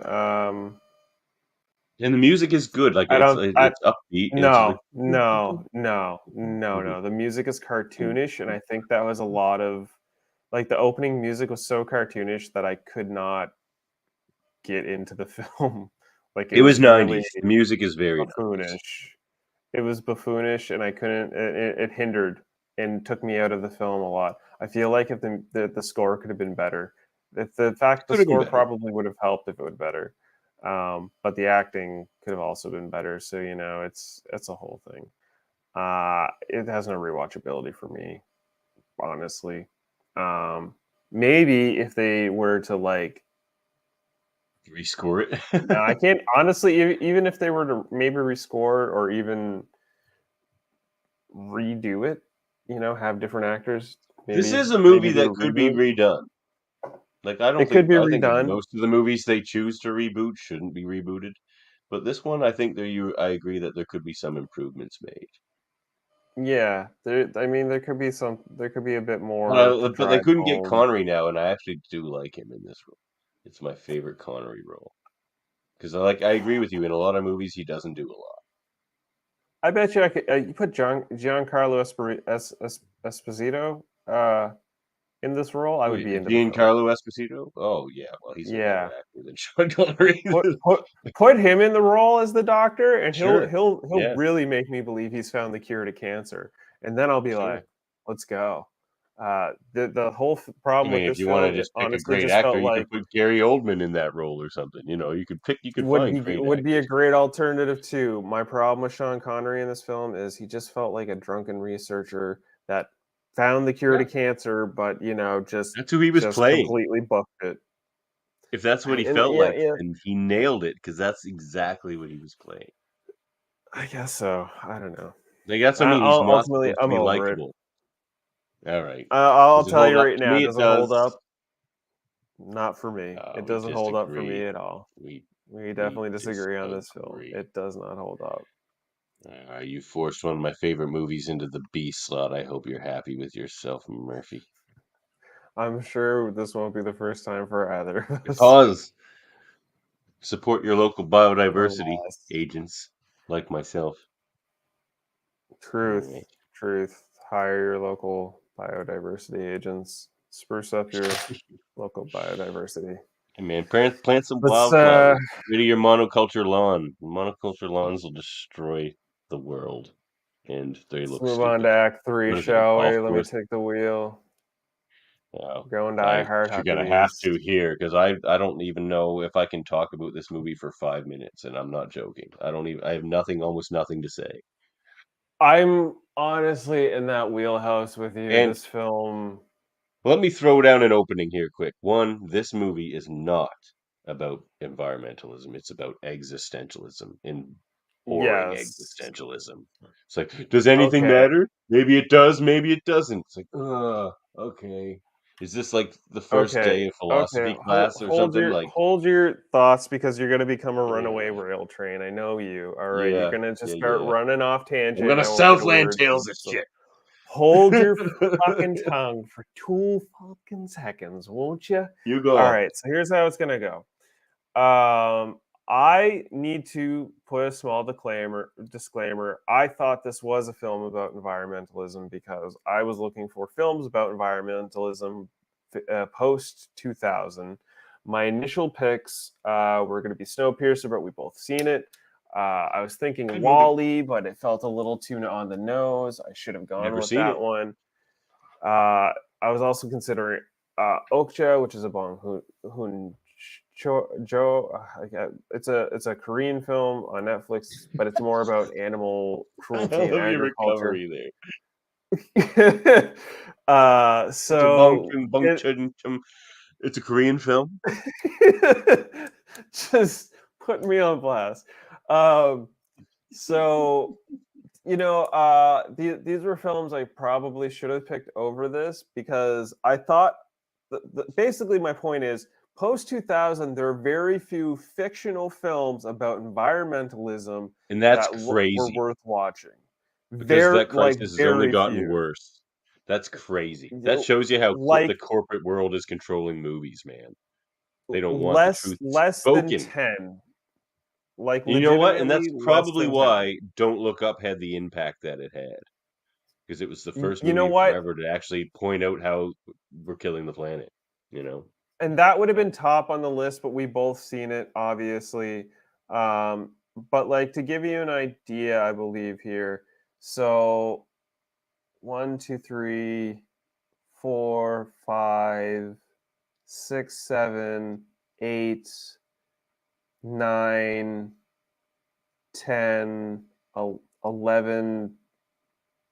There are less than 15 movies post the year 2000, full-length, feature-length movies, mind you, Crazy. about That's the saddest environmentalism. stat I've ever heard I can, regarding movies. I can't believe uh, movies have given up on the cause, man. probably No wonder the I love top film, Medicine Man. It's the last time anyone gave a the shit, top. apparently. Yeah, so I thought this list was so short it was incomplete, so I looked for other ones, and I heard Huckabees was on a list of environmental films with much see. So I was like, okay, this looks fun. I watched the trailer, which we're A gonna lot of check good out in a second. actors. But You I'm get just, your Lily Tomlin, let me throw this up. You get your Jason Schwartzman. So here's the thing. I'll get into that sec. Jude Law, who hit or miss for me. Lily Tomlin's great. Dustin Hoffman's great. Mark Wahlberg just plays Mark Wahlberg and everything. Um, just like angry Bostonian, essentially. That's the character he plays. And Jason Schwartzman, that's the here's the film, thing. bro. I like Jason Schwartzman, but Jason Schwartzman, the guy, he's the guy who artsy directors hire to try to legitimize their movie. So as soon as I see Jason Schwartzman's the star of something, I'm like, rap. This movie is gonna be a just disjointed mess, and the director's gonna call it art, and I'm supposed to love it, and I won't. Yeah, That he's a that's very atypical character. Let's just watch the trailer here to get a refresher. There's an You environmentalist ever in it. That's transcended where space Murphy and was led time? astray. Time, not space. I I thought don't know what you're talking about. this little intro is what sold me. I was like, okay, this could be a fun film. But yeah, we got Mark Wahlberg here, and Jason Schwartzman character who are environmentalists trying to defend a marsh or a forest. They don't make it quite clear. No, it's a marsh. They keep saying marsh. philosophical club. They say marsh, but they also talk about a forest. What kind of investigation? Existential. You'll spy Yes. on me. Yes. Will you be spying on me in the So bathroom? the only funny joke in this movie that I found What are you doing was here, the Brad? fact that the only thing they've managed to protect is this one rock, so they have it like cordoned off. Yeah. We've saved this rock. It's like, all right, but it's like this movie actually pokes fun at environmentalism. Environmentalists. Yes, It's not on the and cause. that's This is the opposite of what the last two movies were. it is, and honestly, it's sort of You'd have an to be a odd jerk to little write extra this movie. cap off. And guess what? The guy who wrote this movie, there's some controversy behind the scenes, is kind of a jerk. Yeah, apparently Like there's a psychotically scene so. apparently there's like a big scene between Lily Tomlin and David O. Russell in this I watched film it. where they had an argument. Oh yeah. Also, you see Jonah He's Hill there. definitely This is, being like, insane. first If I was film. on set, I probably would have knocked him out for getting up in like an older woman's face if he wasn't throwing shit. Yeah. Someone should have dropped him on the Um, spot, man. like Dustin Hoffman was rolling, but Yeah, So let's get Dustin Hoffman was the one saving grace in this movie, I think. So let's get in the plot. All right, here's the synopsis, the TLDR of I Heart Huckabees from the film 2004, an independent black comedy film directed and produced by David O. Russell, who co-wrote the screenplay with Jeff Bana. A self-described existential comedy, I Heart Huckabees, follows a pair of detectives, Dustin Hoffman and Lily Tomlin, hired to investigate the meaning of life of their clients. Their clients being Jude Law, Jason Schwartzman, Mark Wahlberg, and Naomi Watts. So these four people. As the different investigations cross paths, their rival and nemesis, Isabel Hooper, tries to drag their clients into her own views of the meaning of their lives, which is more of a chaotic, destructive thing. But ultimately, the film is about four people's existential crisis masked by their minimal efforts of environmentalism that is ultimately marked by showcasing the diluted efforts of the Western culture to take environmentalism seriously and more of how they can market it with Shania Twain and shopping malls. And This is such just an egotistical basically movie. sell sell out environmentalism. And yes, it is a You know, very it egotistical movie. it's It cynical was and so it hard to pokes fun at follow. anything worth talking about. It's friggin' terrible. And If I'm anything, not gonna it's a I'm gonna nice. try not to rant, but like this is just another Southland Tales to me, where I feel like the person who wrote it, directed it, was just like a massive egoist, and this was just their vanity project. She's like, and that For the most another part. way you can tell, another tell for these movies, and why I shrugged after having just watched Southland Tales. I'm like, every time some film appears artsy but has like a million big names in it, that's another bad sign, man. It's just Yeah, again there's so many actors. it's just feeding the ego. It's like, oh, I can hire Lily Tomlin and Dustin Hoffman, and they'll be in my stupid ego movie. And like, oh man, this is not a It good was a movie. So very oddly I paced, must be oddly confused. edited I don't film. know how you can like Southland Tales and not like this movie. They're the same type of garbage. No, because Southland Tales is at least entertaining to a degree. Like there can be fun, It moves entertaining. faster, but that's about it. It moves faster, It was also an and hour there's longer. it is an hour longer. But honestly, out of the two films, Southland Tales felt way faster and more entertaining than I Heart Huckabees. I watched this film and I paused it for a second. I was like, how much longer is this? Another 40 minutes? Woof! And I watched that 40 minutes, and it Wow. just dragged and dragged, Oh and yeah, it man. was like it felt like it's like as the movie starts with Jason Schwartzman's character, then it ultimately leads into Jason Schwartzman and Mark Wahlberg's character, who Mark Wahlberg's character is like a firefighter who can't figure it out anymore. They're both broken-hearted human beings, and they figure out that their ultimate moment of no longer being existential is when they find people to basically bone. One for Jason Schwartzman being the mean antagonist for Lily Tomlin's character and Dustin Hoffman's, and it's all sort of like connected with this African man that Jason Schwartzman's seen 3 times, which is why he hires the detectives, which leads Coincidences. He wants them to investigate yeah, his coincidences, and they're like, the we don't care about coincidences that those. happen. And there's very like thin, like weave together coincidences that keep it all together. It turns out like the African man is the doorman to his parents' building or whatever. The guy invites Jason Schwartzman, Mark Wahlberg over for dinner, where you're introduced like to Jonah Hill's character, which apparently this is his first film, like on career record. This is his first film ever, He looks and older that's than he does in because Superbad. Weird.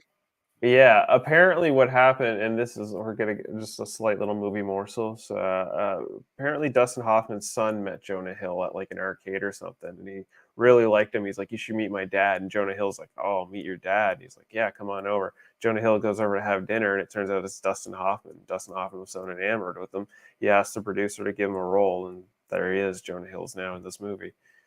So, I'd like to start. Um, so like, yeah, it's just it's a very much like the editing, it's disjointed and disconnected, and So it's hard disjointed. to it's a little Like you hard to thought Medicine follow. Man had no plot. This has no plot. No, and that's the thing. It's like the scale of good movies went boom. Soylent Green, Medicine Man was okay, and then like Higher Huckabees. I'm just like, what am I Fall watching off. right now? Like Yeah.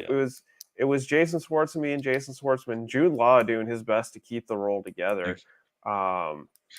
Like hit like to the best degree. Naomi Watts playing this role of She's another one though. I don't think I've ever liked a movie I've seen her in. But, I'm sure there's something I've seen Naomi Watts that I didn't mind or hate, ultimately. What were some of the notes that I had for this? The body bag scenes were super weird and whacked. I found the editing ultimately was odd. The thing about Mark Wahlberg's character I found is he's playing himself. He's not playing. He's not quite playing himself. Really, it honestly feels more like he's playing. It feels more like he's playing Chris Pratt. Like I could put Chris Pratt in this role, and there would be no difference. Like that's what it felt like to me. Except for like Chris Pratt. Chris Pratt's a little more like has a little more likability and charm. Yeah, and honestly, if Chris Pratt was in the role, it probably would have been better. played off more. Yeah, it would have been better.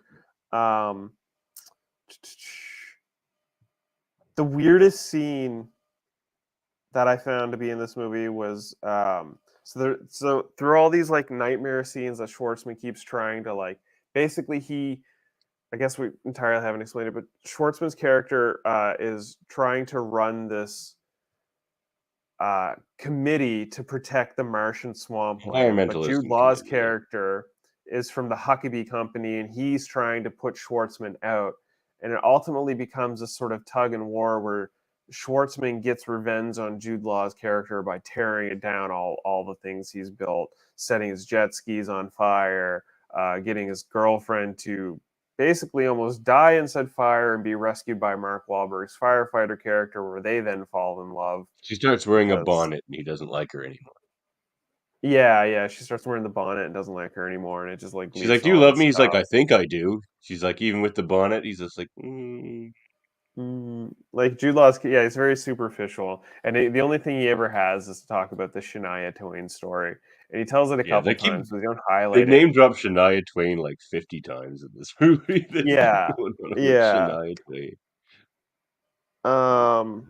Anytime Jonah Hill was on screen, he soaked up like basically every second of it. But like, yeah, so ultimately they fail in their efforts. They save the marshland by selling half of the forestry and the forest land, and by doing that, that pisses off all of the investors because they think the forest land's more important than the marshland, even though they're idiots because it's all very important.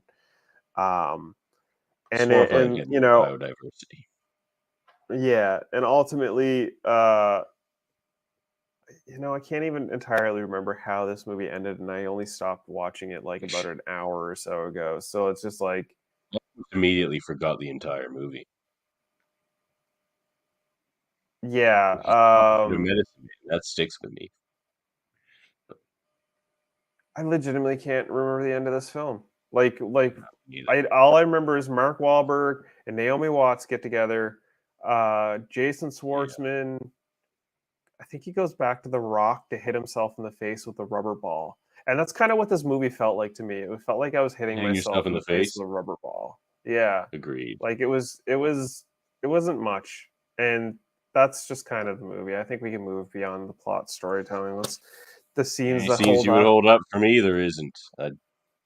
Other than the fact that Dustin Hoffman is a charming actor, so like when he's on screen talking, you pay attention, and then I just tune out the rest. The ones I don't know if it really holds up, but it's gonna Not a stay scene, in I my guess. That's a friggin' performance. brain forever.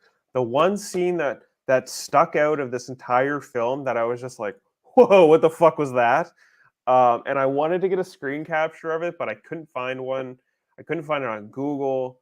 But it's about in the third act of the film where Jason Schwartzman's having his like huge breakdown, and I forget if it was Dustin Hoffman was telling him how his relationship with Jude Law's Brad character is like this mother-loving relationship to some degree, and he has this weird flash where Jude Law has tits and he's breastfeeding Jason Schwartzman, and Jason Schwartzman just like gets off the tits and he's like, "Wah!" And that was just like this really random fucking scene all of a sudden in the film. I will never forget that scene. Just this shot of Jason Schwartzman sucking on Jude Law's big fake titties. It is a sight to behold. It's artsy. Yeah. So I guess I didn't even hold I up don't a even scene. know I if just held up a performance. But so I say Dustin Hoffman. Yeah. He was good. Dustin Hoffman held up the performance. Jude Law held up the performance. I kind of like the intro scene with Lily Tomlin and Schwartzman, where like she asks him, like, "Have you ever traveled through time and space?" But there's not much beyond that. There's no meat to any of the This is scenes. the scene They're they're all filming just actually when Buddy freaks out behind the scenes because she's sitting at that desk and he yeah. starts throwing shit at her. They're just empty, hollow scenes, much like a lot of the performances. Mark Wahlberg kind of holds it together, but it's just not. Just doesn't do it for Nothing's me. not a lot here. Yeah, The it's setting not a lot aesthetic, here at all. nothing stands out for me. I would probably give that It's a LA. pass too. Yeah. Yeah, it's LA. All kind of just It's ugly an and not LA memorable. Jason Schwartz movie. There's nothing dynamic to it. It's all like just even lighting. Like it's this. bland. It's bland. It's bland. It's boring. For an artsy movie, there was no art put into the setting aesthetic. Dude, the most artistic thing were the dream sequence edits, which were bad clip art editing that like Yeah, I didn't like a those. high school teenager could do. It was terrible. Yeah. This is a bad movie. That guy had no right to ever get aggressive with Lily Tomlin because he sucks. Yeah. Movie morsels with Murphy. Yeah, final movie morsels with Murphy. I was going to play the cutscene, but I forgot where I put it. I'm just going to say whatever. Fine. I'm just going to move on. You know, you've seen it. Final movie morsels for this kind of atrocious film. So oddly, there was a few more than what we had with Medicine Man. So as said earlier, it's Jonah Hill's first performed scene, and he was introduced through Dustin Hoffman's family connections. In one scene, Tommy Harangues, the open spaces, H-A-R-A-G, harangues? I'm just going to say harasses. Harasses is a good word. In one scene, Tommy harasses the open spaces group. You have children in your own community. Oh, the word you're thinking of is harangues. Harangues? Oh, yeah, harangues. I see it now. Tommy harangues the open sources group. You have children in your own community who are going to prison. Father Flavin doesn't have the money to help them. The unexplained reference is to James Flavin, a Boston area priest who found Mark Wahlberg. Flavin, a Boston area priest who found Mark Wahlberg selling drugs on a street corner in 1987 and turned him from a life of crime and remains Wahlberg's good friend and advisor. Shania Twain's participation in the movie came about because Jude Law wrote her a letter asking for her to take part. Used to be a fan. And it became She was a big stuff driving plot back point. in like 2004. For the role that Naomi Watts played, the following actresses were asked and whatnot. Gwyneth Paltrow was originally attached to star as Dawn Campbell, but dropped out due to the death of her father. Nicole Kidman then attached herself to the project, but could not fit in the movie due to her schedule. He had a type he wanted, didn't he? Yeah, for the Naomi Stepford Watts and Wives. friggin'... Oh my Yeah, God. at that point, Jennifer Aniston was looked at for the part until finally Naomi Watts, David Russell's original choice, was a lock. 4 fictional websites were created for marketing the film, including ones for the Huckabees Corporation, an official website for the film's fictional chain store, and Jaffe and Jaffe, the existential detectives, or Jaffe and Jaffe. I don't remember how they pronounce their last names. This was one of the first films to be shot with Panavision's 40 to 80 millimeter AWZ2 anamorphic wide-angle zoom lens. At the time of filming, the lens was just a prototype. Great effect in Medicine Man.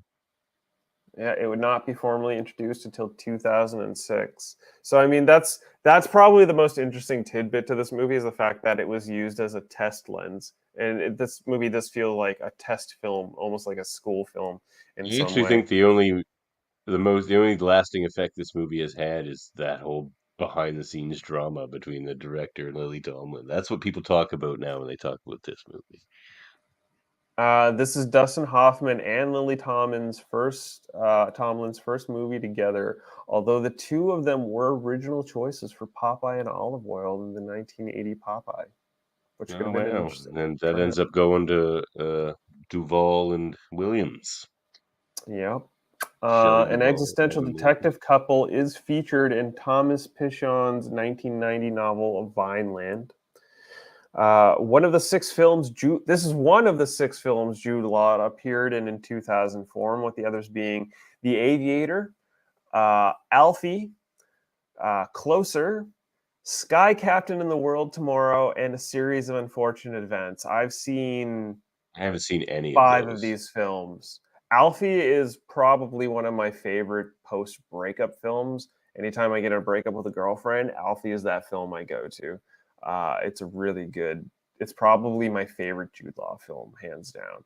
Sky Captain: The World Tomorrow was big in 2004 because it was that film that was sort of post Sin City, and it was one of those films that used like nothing but like green screen backdrops, and it was like That's why I meant to didn't be like see it. It looked filmed really like Sin bad. City. It was pretty friggin' bad, no lie. The Aviator, I think that was the one with It's the one with Leo DiCaprio, right? yes, which Like Howard that Hughes, was actually the one of Howard the Hughes last movie. films the Howard Hughes movie. That was actually one of the last films I saw with my grandfather, actually. And Closer, I don't think Like, I that's a saw movie I could Closer. potentially see myself watching just to see the crazy story of Howard Hughes.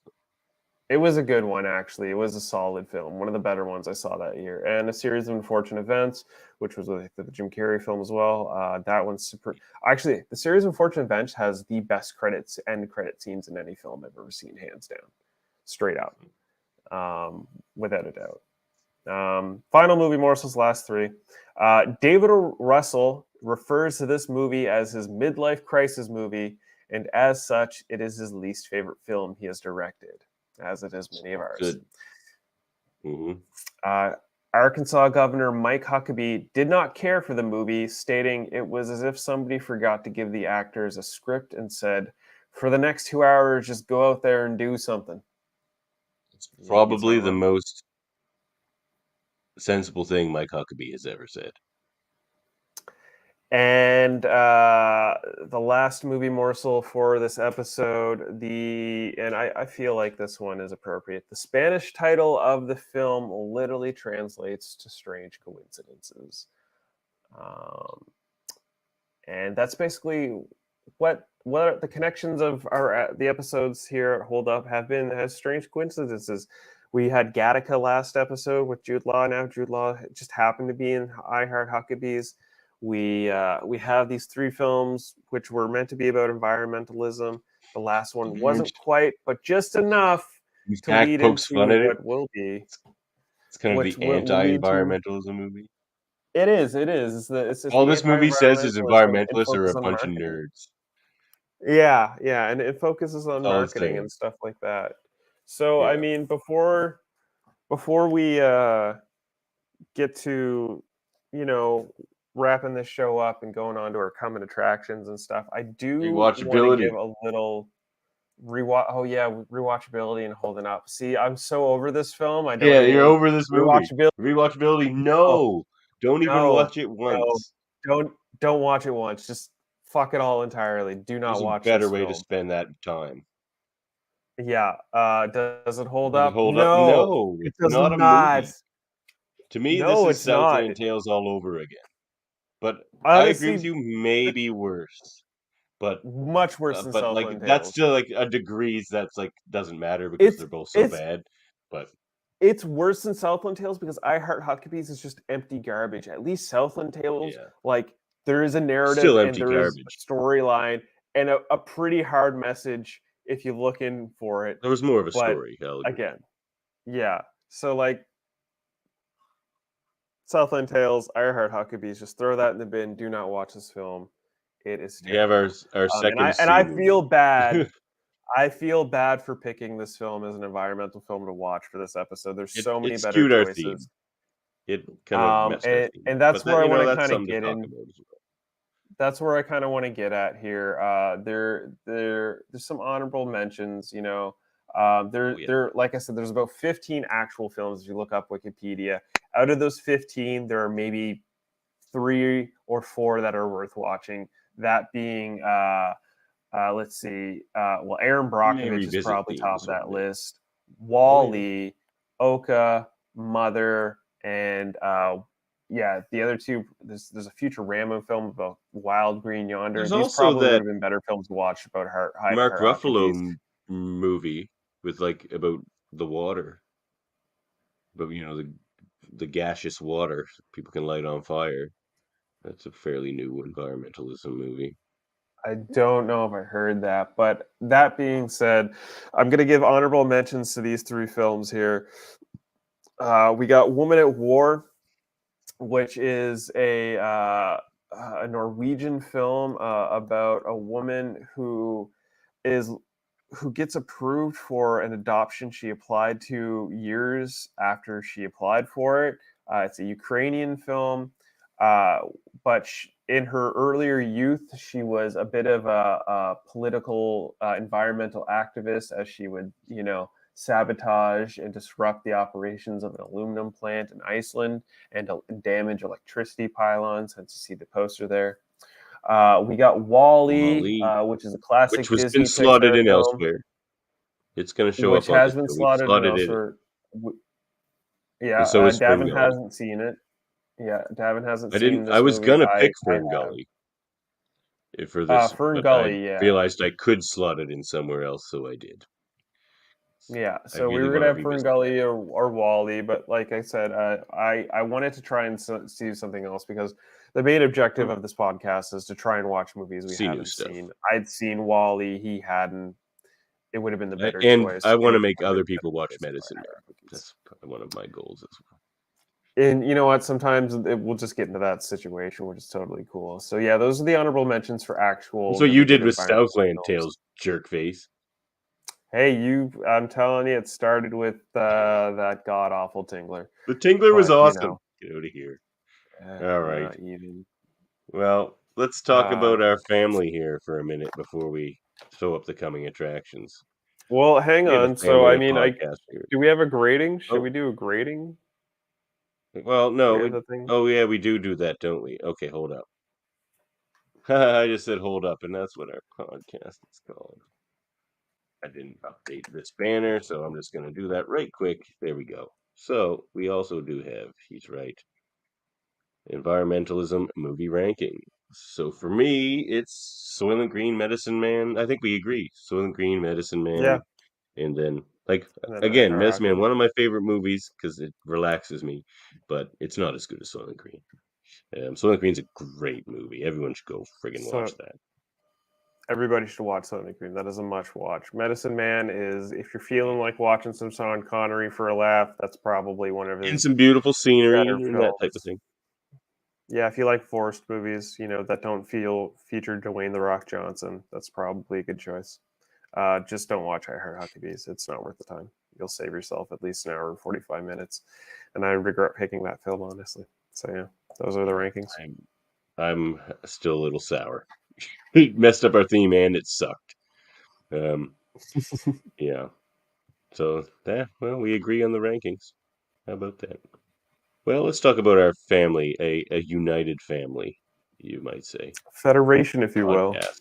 A federation. This one. United Federation podcast. Where we have X-Rated, the X-Men animated review show. We just finished season 3 on Tuesday. And in a couple weeks, we have an interview with Allison Seeley-Smith, who plays Storm. So that's very exciting. As a great lover of Storm that I am, I'm very excited about that. And also, look, we have Live Long and Podcast, where we cover all types of Star Trek everything. Over in the Command Division, there they do the show reviews, and there's Star Trek Radio Theater. And in my little science division here at Locutors of Trek, we do Class L probes. We have a Geek Towel Challenge going on Sunday, where the two Daves will face off for Klingon superiority. The last Geek Towel was neck and neck. The Dave Mater won that by a single honor point. Hosted by Klingon. Yeah. Hosted by Galrod, son of Galron. A great host, a great Klingon host. There's also KBBL, my new Simpsons podcast. Check that out every Friday. We're only on episode 2 of The Simpsons coming this Friday. We opened with the Christmas special, as Simpsons does, last week.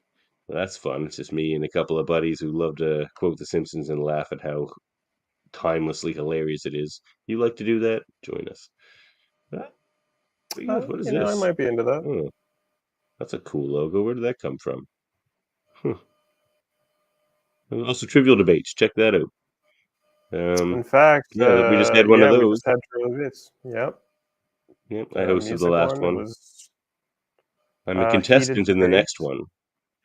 In fact, word is, I believe the next one coming up is Christmas episode. Saturday, December 17th. You're going to be a contestant with with Mox Couple of young and fellas. Young what was the other gentleman's name? Sterling. Who is Max and Sterling. Yes. Max and Sterling. I thought it said Mox, but it's going to be a Christmas episode Saturday, December 17th at 9 a.m. Eastern Time. You can find it at YouTube/Trivial Debates. So you definitely want to check that out. Where did this X-rated logo come from? Andre sent that to me because I have to try and animate that. So I uploaded it up to there because I'm trying to update. Because last time I watched your episode, you're like, I've tried to go through your KBBL and get rid of all the old logos, and I'm updating the new banners and branding and stuff. So that way you don't have a choice to use the old ones. You're not going to rely on old hats. You're going to see the new ones and be like, ooh. And like the Graphic Histories podcast. Graphic Histories. Yes. Andre just interviewed John Russo, who co-wrote The Night of the Living Dead, one of the great films of that era. And next one is with Jason Liu. Yeah, that's this Friday, I believe. Yeah, he was a writer for Chapter House, Marvel, other things, doing a Madrox story recently. And also check out Super Mater Brothers, where you get your reality show review fix. They break it down. Over there. All things in Survivor Land. Yeah, Survivor Land, Big Brother Land. And they get into that sort of stuff over there. That's our federation. Coming attractions. Here's what's coming up on the next episode of Hold Up, a Movie Podcast.